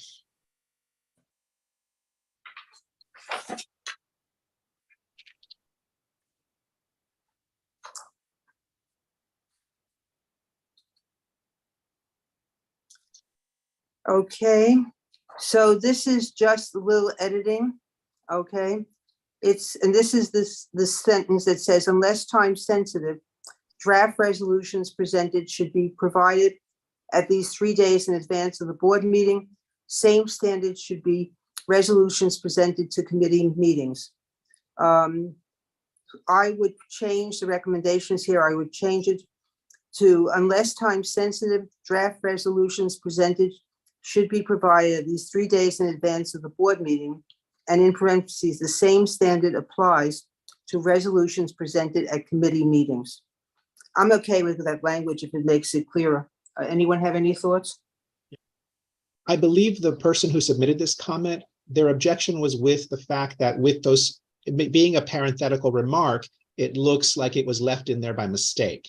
Right. So maybe we just take the parentheses out and just make it a sentence that stands on its own. No. That would help fix the issue. I think it was more of a formatting thing. Well, I know actually, this is the comment here still has the parentheses.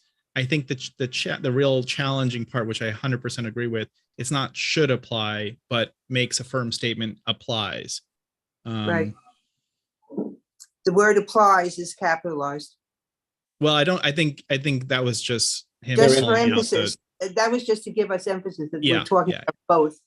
I agree we should remove should apply, but instead firmly Applies. states applies. Active Okay. voice. So were you saying, Sandro, that I should leave the parentheses there? Yeah, he's leaving the parentheses and just putting the word applies. The same standard applies, not should apply. I don't think we need the parentheses, but Stuart did include that in his note. So as to prevent maybe someone saying this again, if we don't desperately need them, let's I don't know, I'm not sure what they add. So, all right. So now these two clauses say, unless time sensitive, draft resolutions presented should be provided at least 3 days in advance.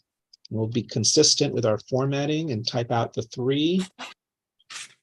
At least 3 days in advance of the board meeting. The same standard applies to resolutions presented at committee meetings. So Okay. Well, we also have someone from the audience who seeks the floor, Anne Seligman. Hi, Ann. Go ahead, Ann. Hey, I read this to mean, this is saying that, before a resolution is voted on at a committee meeting, it should be sent to committee members 3 days in advance. Yes, That seems unless wrong to me. time sensitive. No, because don't you want to discuss an issue at a committee meeting and then you write a resolution? And Well, I then think when do you go back to look at the resolution? I'm sorry? When do you then look at the resolution as a committee? I'm not sure. And as you know, one of the issues that I'm concerned about is how do you do, if you can only do business during committee meetings, I don't know how you get stuff done. But I mean, I feel like, I think it is inappropriate to have, somebody has an idea, there's an item on the agenda, move a bus stop, for instance. No, let's take something that's more complicated. We are concerned about the number of pots not properly open to the public at hours when they are supposed to be. I think the committee should discuss all the issues that they want in that, in that resolution before that resolution is written. Like, I think you get a better resolution if there's more contribution than one writer. But then the question becomes, do you submit it to the full board without the committee seeing the rest? So that's why. I think you have the discussion, somebody writes the resolution, then they vote on it next month. Well, yeah, but that's what this is really saying. So let's take transportation. Okay, no, that's fine. But what I started out saying is, I believe the way this reads to me is that before it doesn't say what you think it says, Anne. Oh, okay, but if I think it says that, maybe other people think Yep. it says that, so I maybe see your the point. language needs a little, So I would, so there's two things, Anne. The first thing, which I think you very rightfully point out, is that we have to, in committee, discuss a topic before we have an opinion, right? So I don't think that this says any resolution has to be drafted, provided three, it says any draft resolutions presented. So in other words, if the intent is to present a draft resolution at a group, it should be provided ahead of time so that people can read it. But if the committee is formulating a response, and perhaps one of the committees, not, let's not use transportation, let's use like an SLA licensing situation, because that's a little bit more pro right, time forma. sensitive. Well, it not only is it time sensitive, but it's also more pro forma. So if we decide, like if we're in the committee and we decide we have no objection to an application before us, that could be formulated in the standard template that we use in writing prior to the board meeting. Does not have to be drafted prior to us saying we can have no Yes, objection. it's to me, it's not a problem for the pro forma stuff. It's the Right. problem for the, but if it's just my own interpretation of that, that's, it's No, fine. I think you're right. Maybe we can clarify. It does say whenever possible, which is Yeah, Yeah, and it also says unless time sensitive. yeah. I So think I the think- intent here, Anne, is really to encourage people to actually write resolutions so that we have something to talk about when it's possible. But when we're still kind of formulating an opinion of whether we're in favor or against it, or have strong objections, that doesn't really make sense. So, Yeah, so not sure how and to- this was to deal with the fact that we talk through a resolution, no one sees it in writing. Mhm. And when we ask for a vote on it, and it isn't really time sensitive. So after you talk, someone should write the resolution. It should come back to the next meeting. That's Yeah. what's intended here. okay, Yeah. that's what I would want. Okay. Okay. So we changed the language to have the word applies. Yes, it now reads the same standard applies to resolutions presented at committee meetings. Okay. Okay. Now let's go to 7B1. All right, Okay. 7B1. Okay. We are here. Let me see.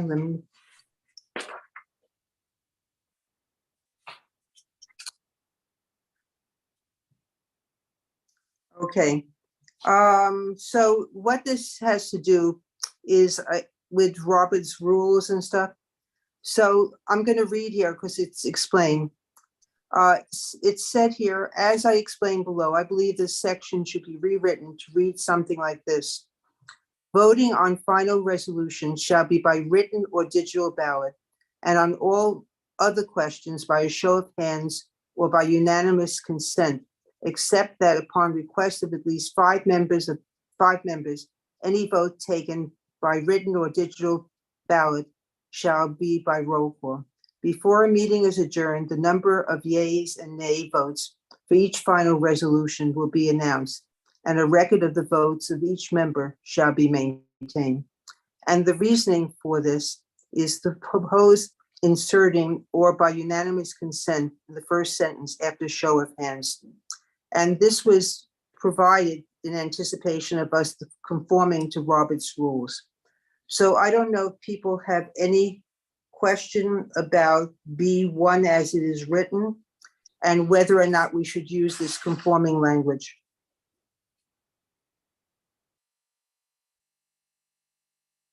Any thoughts?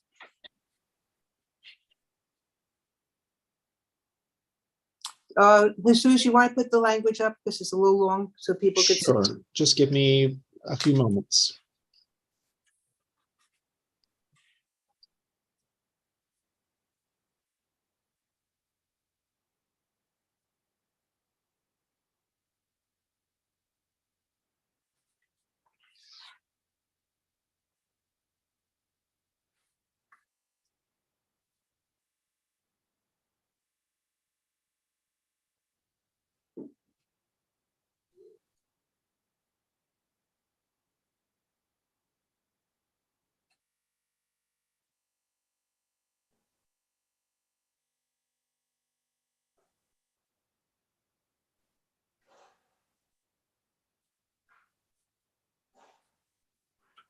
This language within the quotes is what the person submitted as a suggestion.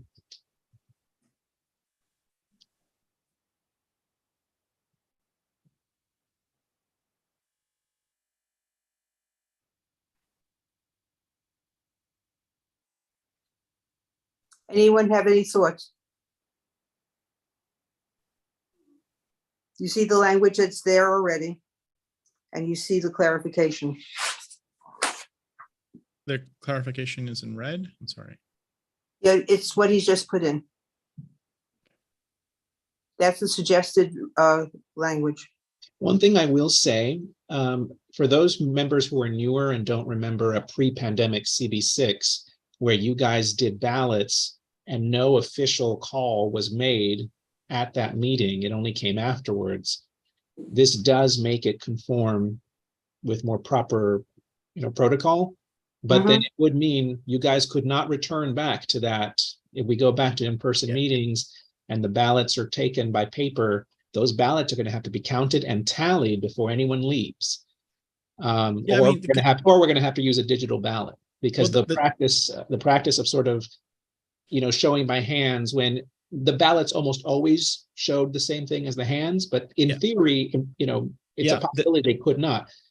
This is exactly the Rick and I think spent many a night worrying that this might occur, because we often would say, how many in favor, how many against, and it would be, let's say, close or maybe not.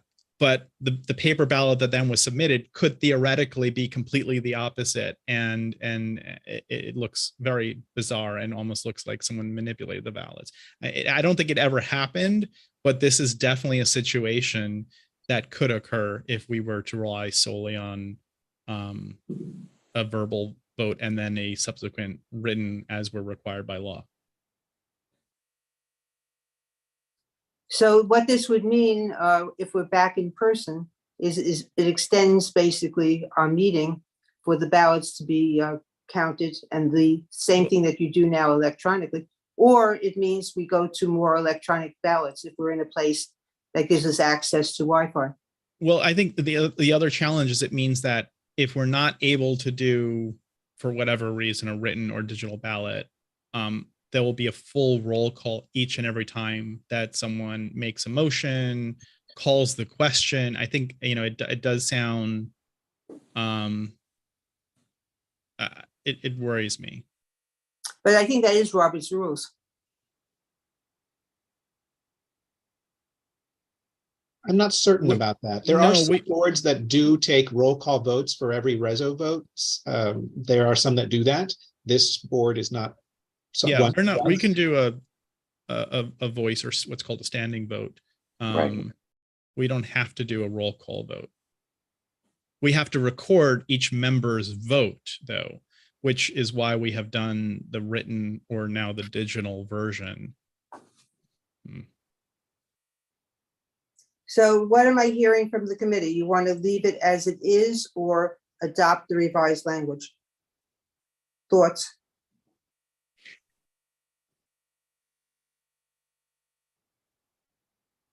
Or is this something we leave the language as it is and we see what our environment is like? And the executive committee could always propose later on some amendments to the bylaws that's taken up by the full board. How do we want to handle this? I'm confused by the except that upon the request of at least 5 members, any vote not taken by written or digital ballot shall be by roll call. So that means that procedural matters like, or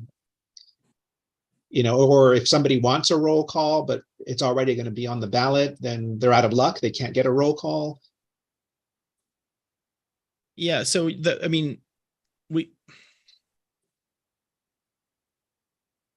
So I actually think this is something that we need to work out and figure out what we want to do with this whole area. So I would recommend that we kind of leave the language the way it is right now and see how we're functioning. And we can come back to this. What's people's thoughts? Yeah, I find it problematic. It creates a whole slew of new problems potentially. for Yeah. a problem that has never actually manifested in this board. So Yeah. let's park this one as an issue for later discussion. If Okay. everyone agrees with this. Can I just ask, B, what do you mean by later discussion? Are we presenting So, this to so the you board could, on? no, we're presenting the this on March 8th. We're leaving the language the way it is. If, as we go back in person and we start using Robert's rules fully, we find the need, the executive committee can come and the chair can come to the board with recommended languages for the bylaws. There doesn't always have to be a bylaws committee. If certain things are not working, it can be presented. So if we leave it the way it is, people were comfortable with it, and see what happens if we come back in person. And there is precedent for that. In 2019, 2 very specific changes were made to the bylaws without impaneling a bylaws committee because they were so specific. Exec just handled it and went through the process, but it happened in exec. Right. And that was done through the amendment process, right, which we have in the bylaws. Right. Because I think this presents issues, and I think rather than just a day that we're working on the bylaws, we should really think through what this really means. So I would recommend to the committee, unless you object, we leave the language it is. No, this is an issue for us to consider, and recommend that the executive committee think about it and the direction. That would be my recommendation. Anyone have any problems with that?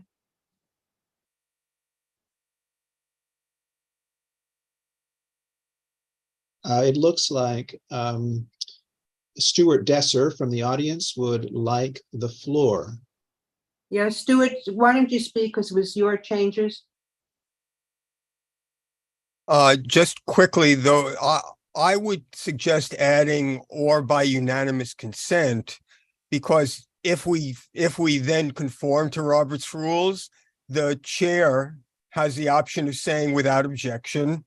It's so, and then we move forward. So it's an expediency, and I don't see any downside to that. So that's, I mean, I have other thoughts here, obviously, but that's just the one I think would be easy to add without causing any problems. So where would you add that, Stuart? In the first sentence after show of hands, shall be by a show of hands or by unanimous consent.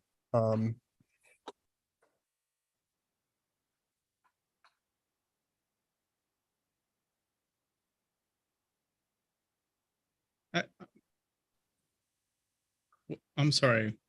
How to say that sentence again? Sometimes if we add this suggestion, it would now read, voting at board meetings shall be by a show of hands or by unanimous consent on procedural matters and by written ballot on final resolution, or in either case, upon the request of no less than 5 members of the board present by roll call vote.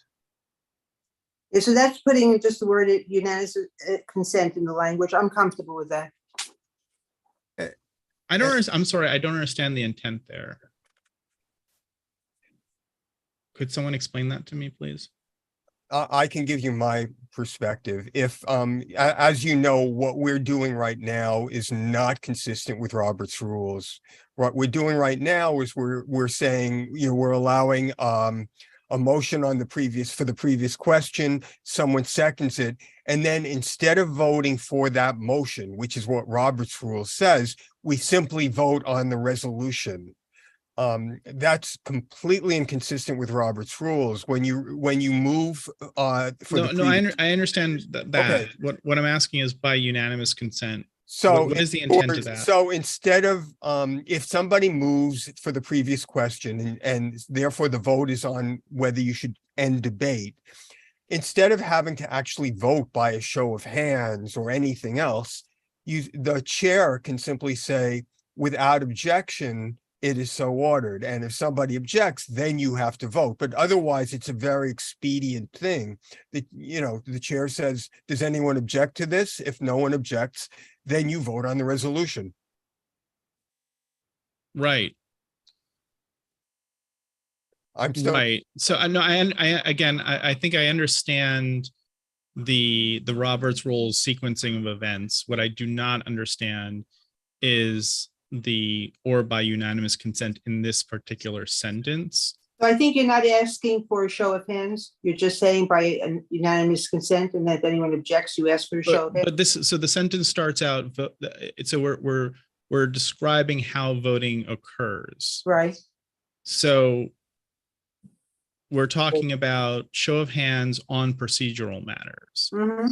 We're not saying, you Voting know, in general. it's not, we're not like describing exactly all the ways that it happens. We're just saying that voting of procedural matters occurs in the manner referred to as show of hands, as opposed to a roll call. I don't think that adding or by unanimous consent benefits this particular sentence. I'm not disagreeing with Stuart in terms of, you know, how one can move as chair, move forward and not have to ask for something that's already been put forth by the board, because it's on the agenda and it's already before the board. It does not require a call to question necessarily, but I just don't see that those four words clarify this sentence and its intent. It's my personal opinion. So let me, Well, yeah. I'm Do sorry, it. Kyle will request the floor. Go ahead. Yeah, so I just want to make an editing remark because I think that's where a lot of this confusion is coming from, because I think item number 1 has a couple of things built into it when they really should be separated out. I think what is being discussed here what one should say is that on procedural matters, voting at board meetings shall be by a show of hands or by unanimous consent. I think number 2 should then say final resolutions must be voted on by written ballot or digital ballot, something like that. And then total votes, you know, the rest of that sentence. I think that's where Stuart's coming in, is that when we do this whole, you know, because I agree with Stu, we're not really consistent with it, and we haven't really been consistent for quite some time, where you know, call to question and then seconded, and then we just go into voting where technically we're supposed to vote on that call to question. And so I think by something procedural where we're saying, you know, we're ending debate or whatever, if unanimous consent kind of assumes, okay, we don't even need to have a show of hands, but if no one objects to it in that moment, then we can proceed with the matter of with the business of the board. I think that's what Stu's trying to say. Yes, If I'm and wrong. again, I'm agreeing with him, but that's not what the point here. The chair could also say that they're limiting debate to 3 more speakers, or there are a myriad of different ways, and I don't think that we need to include all of the Roberts Rules of Order ways necessarily in this. I feel like we need to reaffirm how voting is occurring, and you know, and I agree with you that we're probably confusing the thing because we're talking about show of hands versus a digital ballot or a written paper ballot. You know, I think those are kind of separate matters. Yeah, I don't disagree with Stuart. Maybe this is just a stylistic thing, and yeah, so you know. Sandra, I think I'd like to take Carl's suggestion. So Carl, what you actually would reverse it, right? Yeah, so I mean, you can make it 1 or 2 depending on what you want to be, 1 or 2, but we can say so one item should be on procedural matters. Voting at board meetings shall be by a show of hands or by unanimous consent. Right. And that should just be item number 1. Okay. And then the second one should be, Wait a minute. oh, sorry. Sorry, I didn't mean to. No. All right. On procedural matters, voting at board meetings shall be by a show of hands or by unanimous consent. Okay. Right. That's it. Mm-hmm. You can delete the rest. And then item number 2. Oh, yeah. So you would make a separate sentence of the next thing. Yeah. About final resolutions. Right. Yeah. Voting on final resolutions will be by.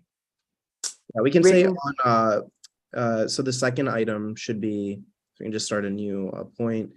I mean, we could say ballot measures and final resolutions will be voted on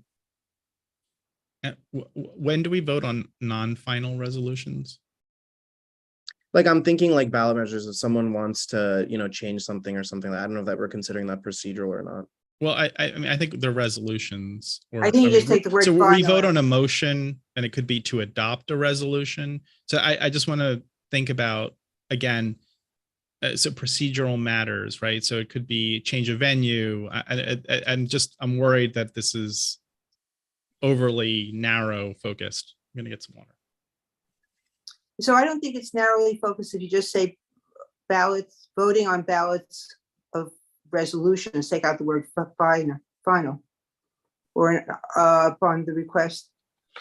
No, I actually think we're confused even more now as I'm looking at it. Or you can just say votes on resolutions will be conducted by written or digital ballots. So the board has been using unanimous consent forever. I mean, that's how they adopt the minutes and the agenda, without, as Stu pointed out, it actually being written in the bylaws. I don't necessarily want to promote bad habits, but if this is so confusing, but that doesn't allow this. That doesn't this is so, right. but it's been, people have been doing it. This board has been doing it. No. What I'm saying is the change doesn't allow this. Unanimous consent. I mean, if we're at, this is basically saying unanimous consent on final resolutions. Adoption of the agenda is not a final resolution by any definition. Well, I think you take out the word final. Or a resolution. I might actually recommend leaving the language the way it is, because obviously we're sort of chasing the tails here. And then, as with the other matter that was being just recently parked, maybe let exec have some time to really chew on it. And if it's a very specific change, it could be made at a future date. Yeah, I agree with that. Yeah, I actually think this is an important discussion for exec to have. And we've done different types of meetings with Zoom and stuff. So I would leave it as it is here. And there's 2 items that we're parking to have a discussion about. Make sense to everyone? Is that okay before I undo everything? Anyone object on the committee? You see any hands? I can't see. I don't see any. I do see someone from the audience. Ann Seligman requests the floor. Yes, Ann. Nope, again, that's an old one. Okay, thanks, Ann. All right, then I'm going to park those 2 issues, and we'll, Jesus, we're going to refer those 2 issues to the executive committee. I'll talk to Kyle about how we do that, okay? Okay, let me just make sure that everything is undone.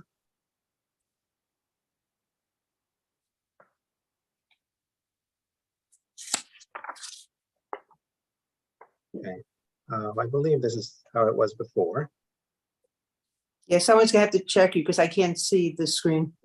I'll do this. I will highlight this all yellow, and I will put a note to myself to check. This is section 7. What was the 7 something 7B1? Mm-hmm.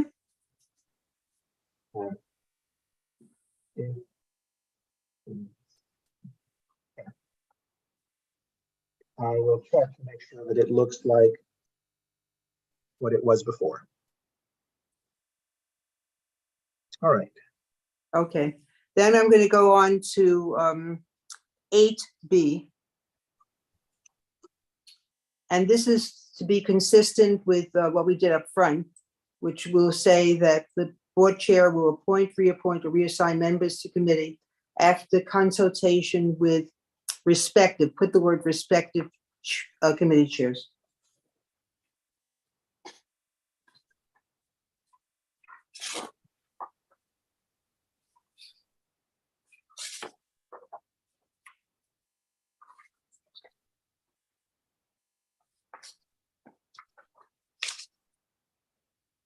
Okay, it is inserted. Okay, so as I said at the end, before we take a vote of the committee to move this to the board, I'm going to go to Ann's email. And I'm gonna. Oh, excuse me, my phone is talking to me, excuse me. I have to move the phone away from me. It wants to give me answers. Okay, Oh, and B, remember, there was someone who submitted something to the Airtable as the meeting had started. right, So, so I will deal with term limits afterwards, okay? Okay. Okay, so I'm gonna go on specifics. The question was 2C1, okay? And the question is, wouldn't it be better for the parliamentarian to not overlap with the board chair? Seems to reduce even the appearance of conflict. And then it said, I prefer shall to may in F. So any comment on 2C1? The parliamentarian.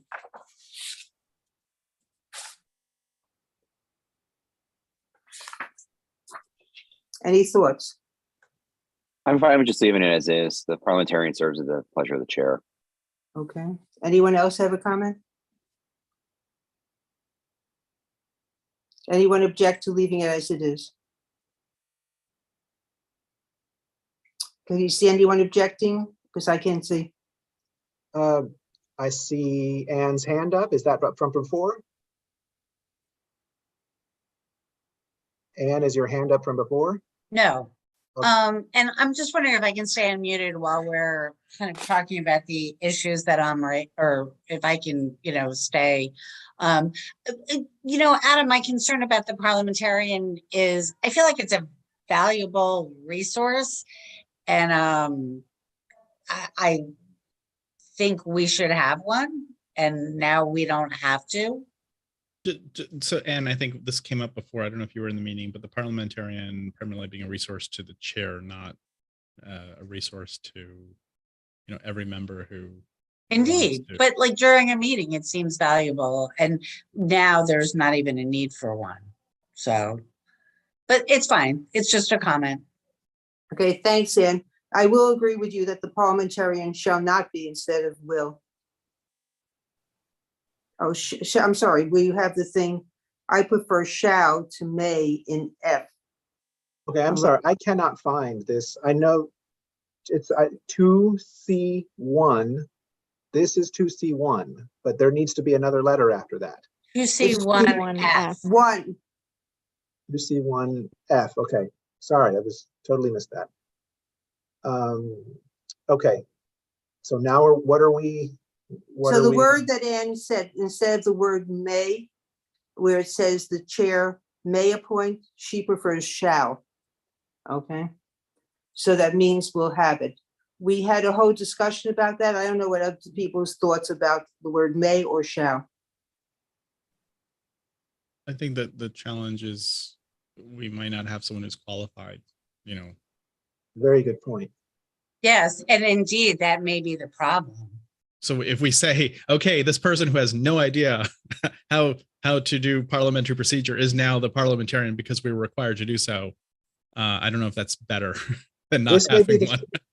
This may be the sort of change to make once we've built up a bench of folks. Yeah, and we actually have to build up that bench. Okay.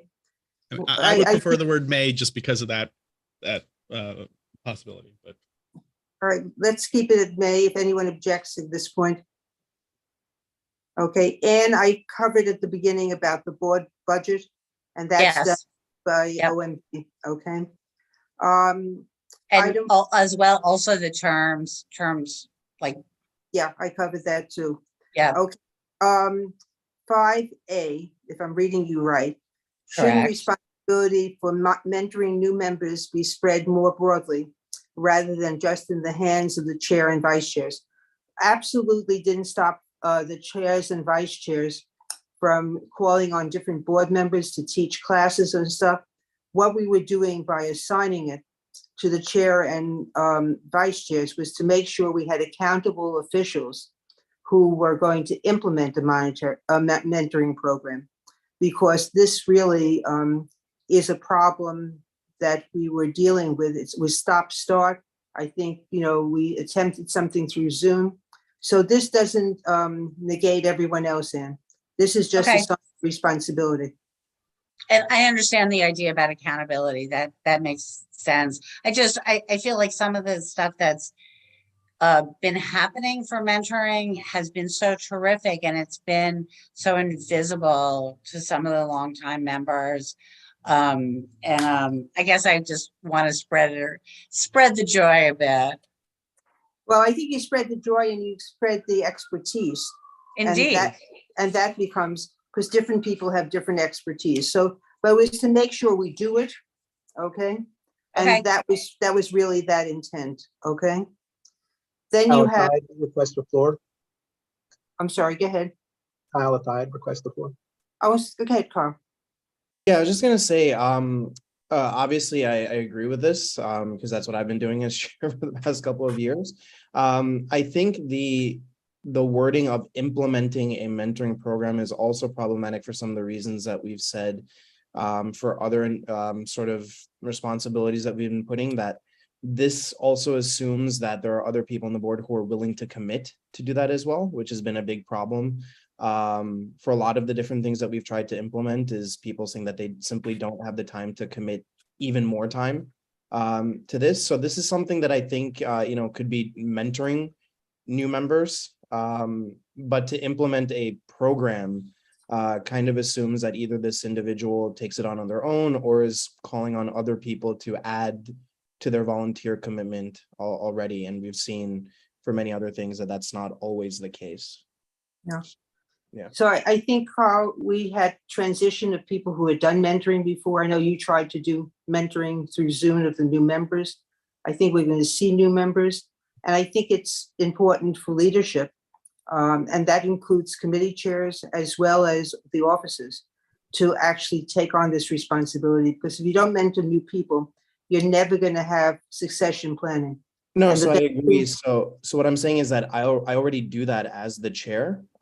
This is implying that other members of the board should also be mentoring other members. And while we're saying that right now, that actually hasn't been the practice for a lot of members for the past couple of years, who I'm just giving my personal experience of having reached out to people to say, hey, would you be willing to mentor? Do you have the appetite for this?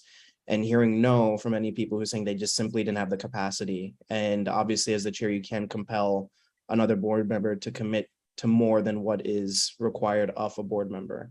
So that's why I'm saying that to say they must implement a mentoring program assumes that either the chair themselves takes it on, or the vice chair or whoever, or other community board members. So unless that's explicitly written, then we're kind of running into a problem here. Well, how would you change it? Because it's very important. I would say mentoring new members, not to implement a mentoring program, because that can take different forms. Mentoring could be, I don't know, coffee. It could be something else. But to implement a mentoring program, like for example, we've had to start from scratch. And Jesus can, share about this perspective as well, is that there was no program on the record. When Clive left, he said that he had no documents to share with us. So we had to start this up from scratch. And so while we do have something that's involved, I think to make it a mandatory thing, we're hearing from people tonight that's saying, oh, I'd love to do that. But when we've actually reached out in the past 3 years, that hasn't been the case. So I don't want to add to the committee members' commitment already and to make that a standard thing. But if people are willing to do that, it's fine. But right now we're making it a mandatory thing to implement a mentoring program for new members. Well, that wouldn't you clear? think that was aspirational?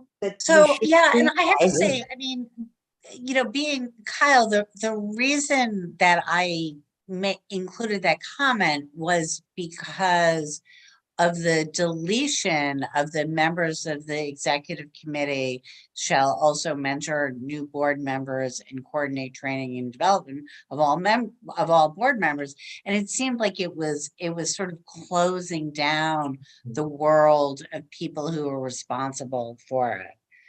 And that was what triggered my concern, honestly. No, I think we're on the same page. Yeah, totally. Yeah. But the way number 2 is written is to support the chair in the mentoring of board members. So I would suggest similar language for the chair as well. to mentor board members. Because I wonder if, program is something very structured. I wonder if a good fix might not be take the word mentoring out, because mentoring can be so informal that it can happen in any number of ways. It doesn't have to be very structured. But what has been happening, and Kyle, I can attest, yes, we didn't really have much to go on. We had to start from scratch. It was more a training or orientation for members, which is much more focused and much more limited. And then as the capacity builds up for something more elaborate, then maybe we can get more aspirational here and talk about mentoring. But maybe instead to implement an orientation program for new members and to support the So chair. you could change the word Jesus mentoring, although that's the real official word that one should be using. And I feel that we're short shrifting our new members. But you could implement a orientation and training program for new members. And training program is like courses that the borough president offers. You know, there's a lot of things that goes into training, but you can't leave them ignorant of what we need to know in order to be a board member. No, I understand, and Jesus, you know, and I've been doing this together, which is we do a new member orientation. We provide trainings on specific topics, and then mentoring continues throughout the year. So if a board member reaches out and asks for advice, like that happens. But to say that every time a chair comes on, they have to implement a mentoring program assumes that this infrastructure needs to be built up by a chair each time, when really what it should be is that they must be leading an orientation or training program, and mentoring. So it can kind of be built into that, yeah. So the objection you have is the word implement, really. Implementing a program, yeah. What about to implement mentoring initiatives, which leaves it a little bit more open-ended? I don't know. I mean, to me, it's also one of Whereas the implement. that should naturally be just the role of the chair of the board. Yeah, It's like- but unless you make that, I have experience over the years, unless you make that a requirement of someone, it just doesn't happen, okay? Right. And Kyle, you might have your opinion now. I know you've been doing it with Jesus. But you have to have someone have a responsibility. It could be orientation or training, but it's something for new members. We need to really acknowledge that we'll have more and more new members. No, I agree. So what I'm asking is, so say, you know, next year there will be a new chair. Do they have to come up with a complete new mentoring program? No, they just have to have the program that exists and Right. do it. So to conduct mentoring, right? So you could say to conduct a mentoring program or an orientation and training program. Right. So let's use the language that Jesus used. Because I guess I see mentoring and orientation / training as completely different concepts. Orientation and training is something that happens in a limited time when someone is brand new, and mentoring is something that exists over longer periods of time, you know, which sometimes, ideally should happen with anyone on the board, and you know, when people find connections with each other. But no, mentoring is, and I'm losing you, Jesus. Sorry about that. I have a with my mic. Okay, this is better, hopefully. I guess what I was saying is that I see mentoring. It's just we lost your, it seems like your microphone either switched, you dropped to like almost inaudible. Can you hear me now? No, you're very low. It sounds like a microphone is now very far away from you.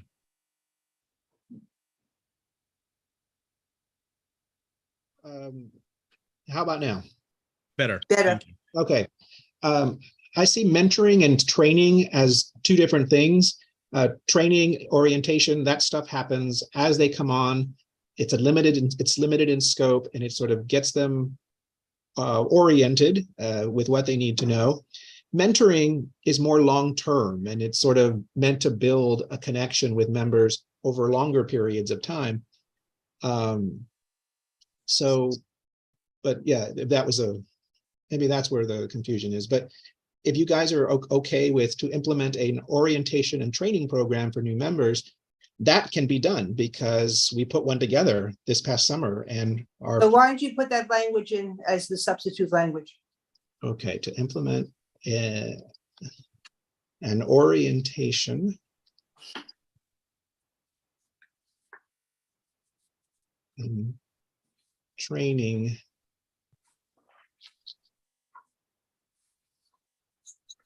program for new members. And I guess we would also need to put here to support the chair in the Right. orientation and training.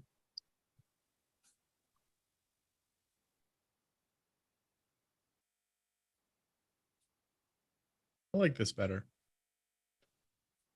Yeah, 'Cause and the I mentor think might also, be the treasurer, right? I mean, yeah, or a well, it's non-officer. like Adam and I sat in with Jesus to orient it on, what the treasury, what we were getting from OMB and all of that. I consider that, training and orientation, but he knows a lot of this because of where he works as well. Yeah, mentoring sounds very big brother, big sister type thing. Well, remember where I come from, so, Yes. okay.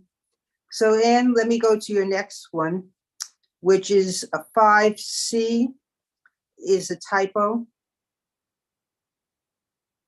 You see, prescribe? Okay, it's 5C, prescribe. I think that should be an O, proscribe, I think that's the word that means like kind of dictate, will, just formulate. You said think, are you not sure? Well, I think prescribe works better with the intent here, With an O or an E? with an E. It's fine. I mean, Okay. prescribe, I don't think that's what it Miriam, actually means. all right, since people are thinking and not knowing, let Leave us it the way it is. let us see. Merriam-Webster, to lay down, prescribe, to lay down a rule or dictate. That's with an E. It's an E. All Yeah, right. which is where I think To what we were forbid. intending to put. And I'm sure. I mean, Okay. that's how I read it, but I just thought proscribe is how you use that. Okay, and the next one, which is 6C2, was this whole thing about the roll calls and everything. No thoughts about committee meetings, don't want to address the whole idea of having cameras on and names displayed, or is it incorporated by reference under other laws, incorporated by reference on other laws. Anything else you have in 6C2 that you want to express? No, and I think those things, like, again, as I mentioned earlier, I felt like there was some confusion about, like, when are we talking about full board meetings and when are we talking about committee? I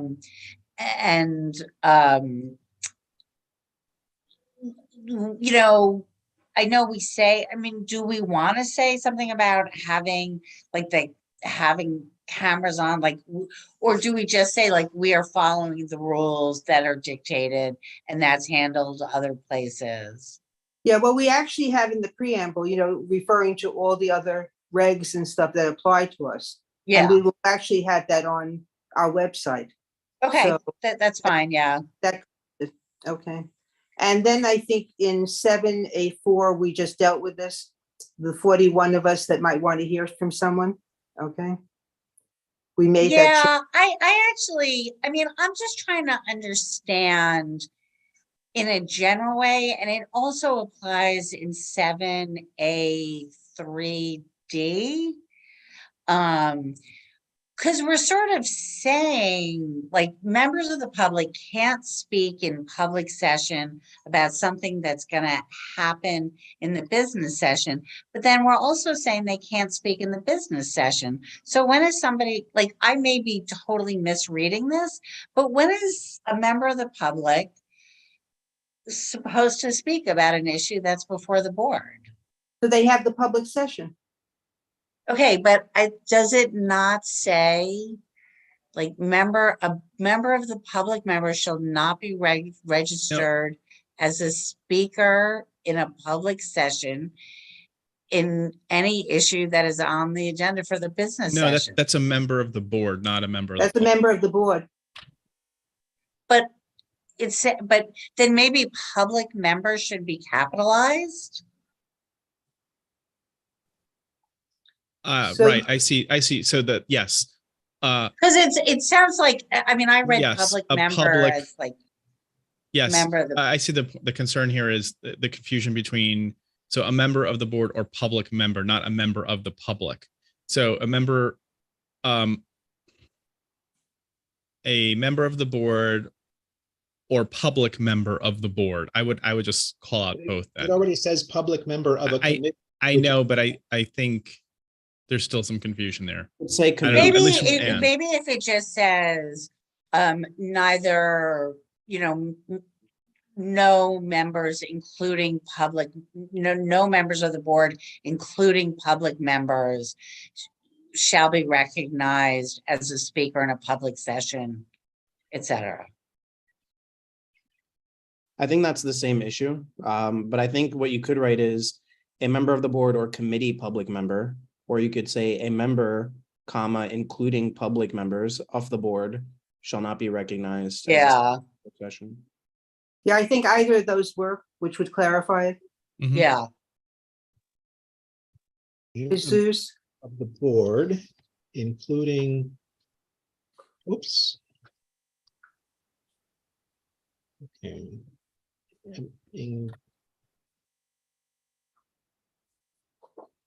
Hold on. But it doesn't need to say or included, just including. including, A member of the board, including committee public members. yep.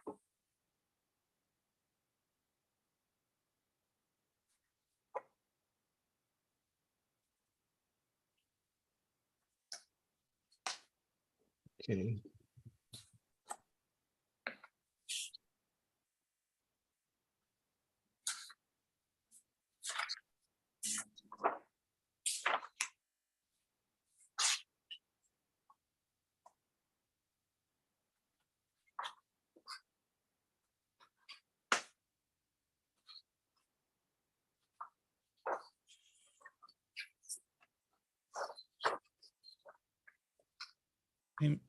And could you add an S to members when you're done? Yeah. Boy, blue makes even worse for me to see. That's definitely teal, Yeah, but it's a good working color. It's Yeah. great. It pops. Yeah. okay. So Ann, that's Looks went like the over all your, Caribbean Sea.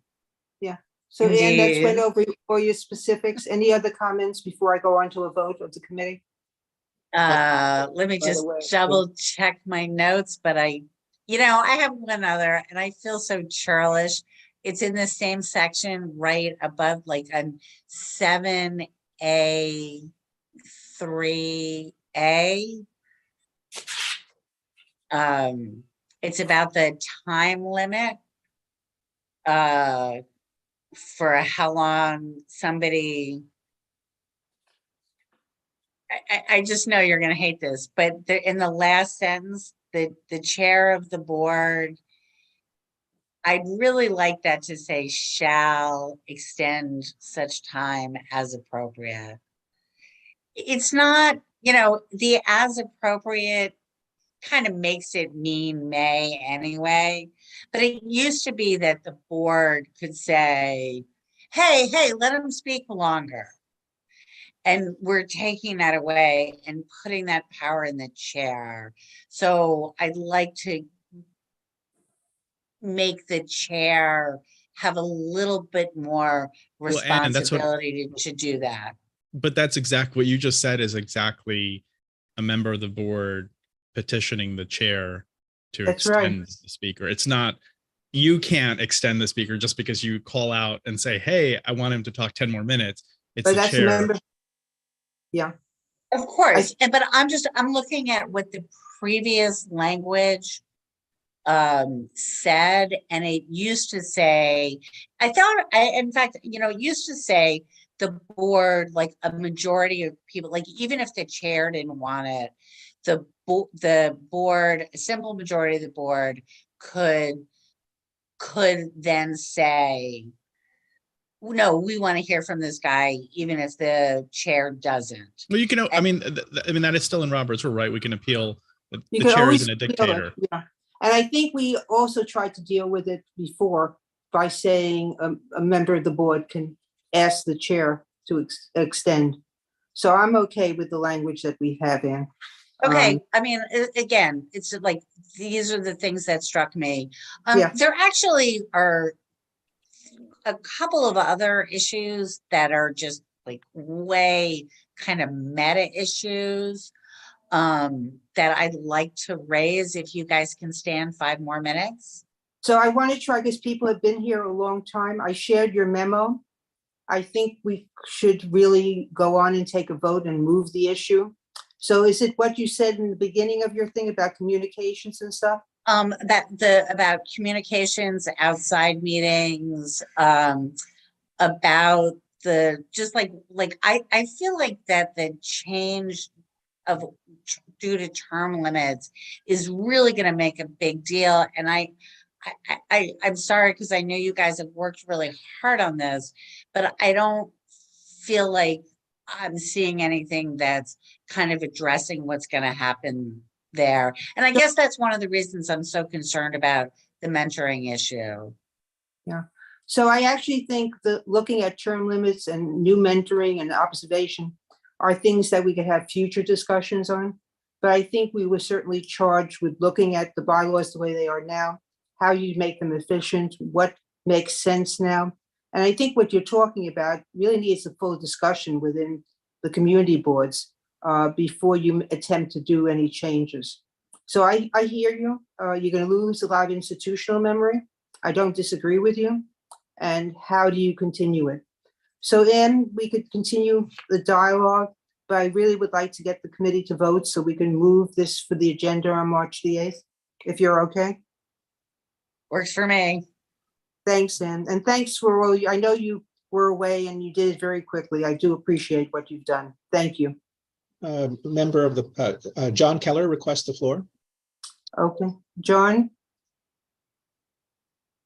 Yes, thank you for recognizing me, and I recognize the lateness of the hour and the lateness of the suggestion. I just want to put on the record that I have made the suggestion that the 3 consecutive term, 1-year term limit on the board chair could be revisited. And the main reason for that is that community board members are not a shy group. I think it should be up to the community board to limit the term of the chair and not the bylaws, since that does not seem to be a legal requirement. And I think that their members are fully capable of doing that themselves. If you're moving this off for now, I accept that, your prerogative as chair, but I would like to keep this issue on the table. So John, let me just say, which I didn't mention at the beginning, and Jesus told me that you sent it in the term limit. You know, when we did a look at 1-year terms and, you know, what different community boards were, if you look at it, the boards, especially in Manhattan, because I'm going to negate what's in Brooklyn and the Bronx, because there was not consistency in a number of them. Boards opted for 3-to-1 for 1-year terms, okay? And most boards had some limitations on the amount of it. So I think certainly the whole question of removing terms from a chair raises the question of succession planning. You even saw the discussion of putting a 5-year limit on a committee chair. And that's also to get new people and to have a voice that reflects different opinions. But I think we'll show for the record that that's your recommendation. And if it's okay with you, move that off for another discussion. That's a very big discussion. May I speak, Madam Chair? Just one brief thank you. And the point being here that there is a difference. The 5-year limits on the committee chairs is a good way to make sure you have a bench for board chairs, and I certainly see that you want turnover there. I see the board chair role differently. Thank you.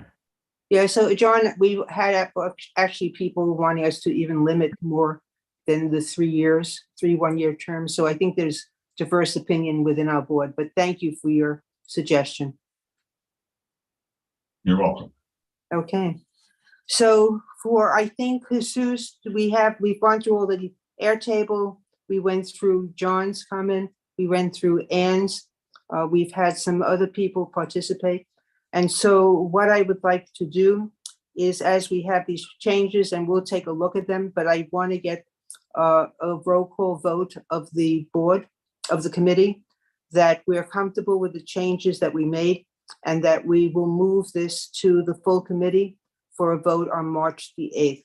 So can someone make can someone call the question on submitting this to the board on March the 8th? So that means you Call guys the are happy with question. the language of the accompanying resolution? Yep. Okay, So it's the resolution that was the front of it, which we really didn't change because we didn't have many things impacted in that. And it's the bylaws as we've changed today in the color teal, whatever the color is in front of us. And so I think I heard someone making the request. Did I hear a second? Sure, a second. Okay. Jesus, you can take a vote. sure. All right, this is a vote on the accompanying cover resolution and the entire document of amendments and changes. Actually, I'd like to correct you. This is a vote on the call to question. Okay, we're gonna. There was a motion to call the question. This is exactly what Stuart was talking about earlier, right? There was a Yes, motion to call the okay. question. It was seconded. So the vote before us is a procedural one about the main motion, which is what you. Thank you, Sandra. All right. Okay, take that first roll call. Well, that one can be. Could be unanimous. That one can Okay, be- unanimous consent. Is there any objection to ending debate? Okay, there doesn't appear to be. Now, do I need, Sandra, another motion to? No, call we the can question? now just go ahead and, because we just said we're wanting to vote on the main motion. So let's go ahead and tackle that main motion. All right, so now we will vote on the bylaws package as a whole and the cover resolution that was submitted to the entire board. I will call your name and you will indicate whether you are in favor, opposed, whether you abstain, or whether you are not entitled to vote. B. Disman. 4. Thank you. Adam Hartke. In favor. Thank you. Seema Shah. In favor. Thank you. Sandra Sherrod. Emphatically in favor. Thank you. Mark Thompson is not with us tonight. Mara Wong. In favor as well. Thank you. With 5 out of 5 present in favor, it unanimously passes. So let me thank everyone that's here, the other board members that have offered comments. I know this was a long session, but we managed to get through a lot of comments that people made. And I think there will be some issues that we'll have some disagreement on. But I think on the whole, this improves the bylaws and tries to be more specific. And I do agree that we have challenges with term limits. We have challenges with mentoring new people.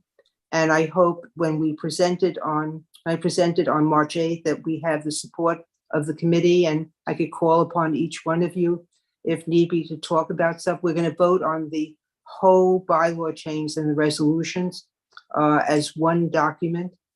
And I think we could move forward with what we have in front of us, knowing that there are issues that we have to handle in the future. So I thank everyone for staying and working through this. This was a difficult and a task that we spent a lot of time on language and trying to understand. So I really have no other report other than March 8th will be when we will take the ultimate vote of the board. Does anyone have new or old or new business? Just as a matter of procedure, so that the committee is aware, a copy of the reso and the bylaws package will be sent to members at the end of this week on Friday, which is normally when the reminder email for full board goes out. Right. Okay. Great. I think the thing, I'm sorry. No, More? go ahead. Go ahead. No, go ahead. I just wanted to confirm too that the meeting minutes from tonight will go to executive committee to be approved there. The minutes from tonight will go to exec after I look at it. It will be submitted to exec because after March 8th, this bylaw committee is no longer in existence. And so we will need exec to approve the minutes. Any other questions? And since there was confusion earlier, proscribed with an O means to prohibit. Mhm. Thank you. And so we're not prohibiting anything right now, but do I have a motion to adjourn? Motion to adjourn. Second. Thank you all. And again, thanks to everyone. And Adam, I know the minutes are going to be difficult, but maybe you and I could work on them because we basically did the air table and some other suggestions. So we'll be able to deal with that. So thanks, everyone. And our presentation will be on March the 8th. Thank you, B. Thank you, Thanks, Bea. Excellent Bea. work. Thanks, managing this everyone. whole thing. Thank you. Thank you, Thanks, everyone. Jesus. Thanks, Bye. Jesus. Bye-bye. Mm.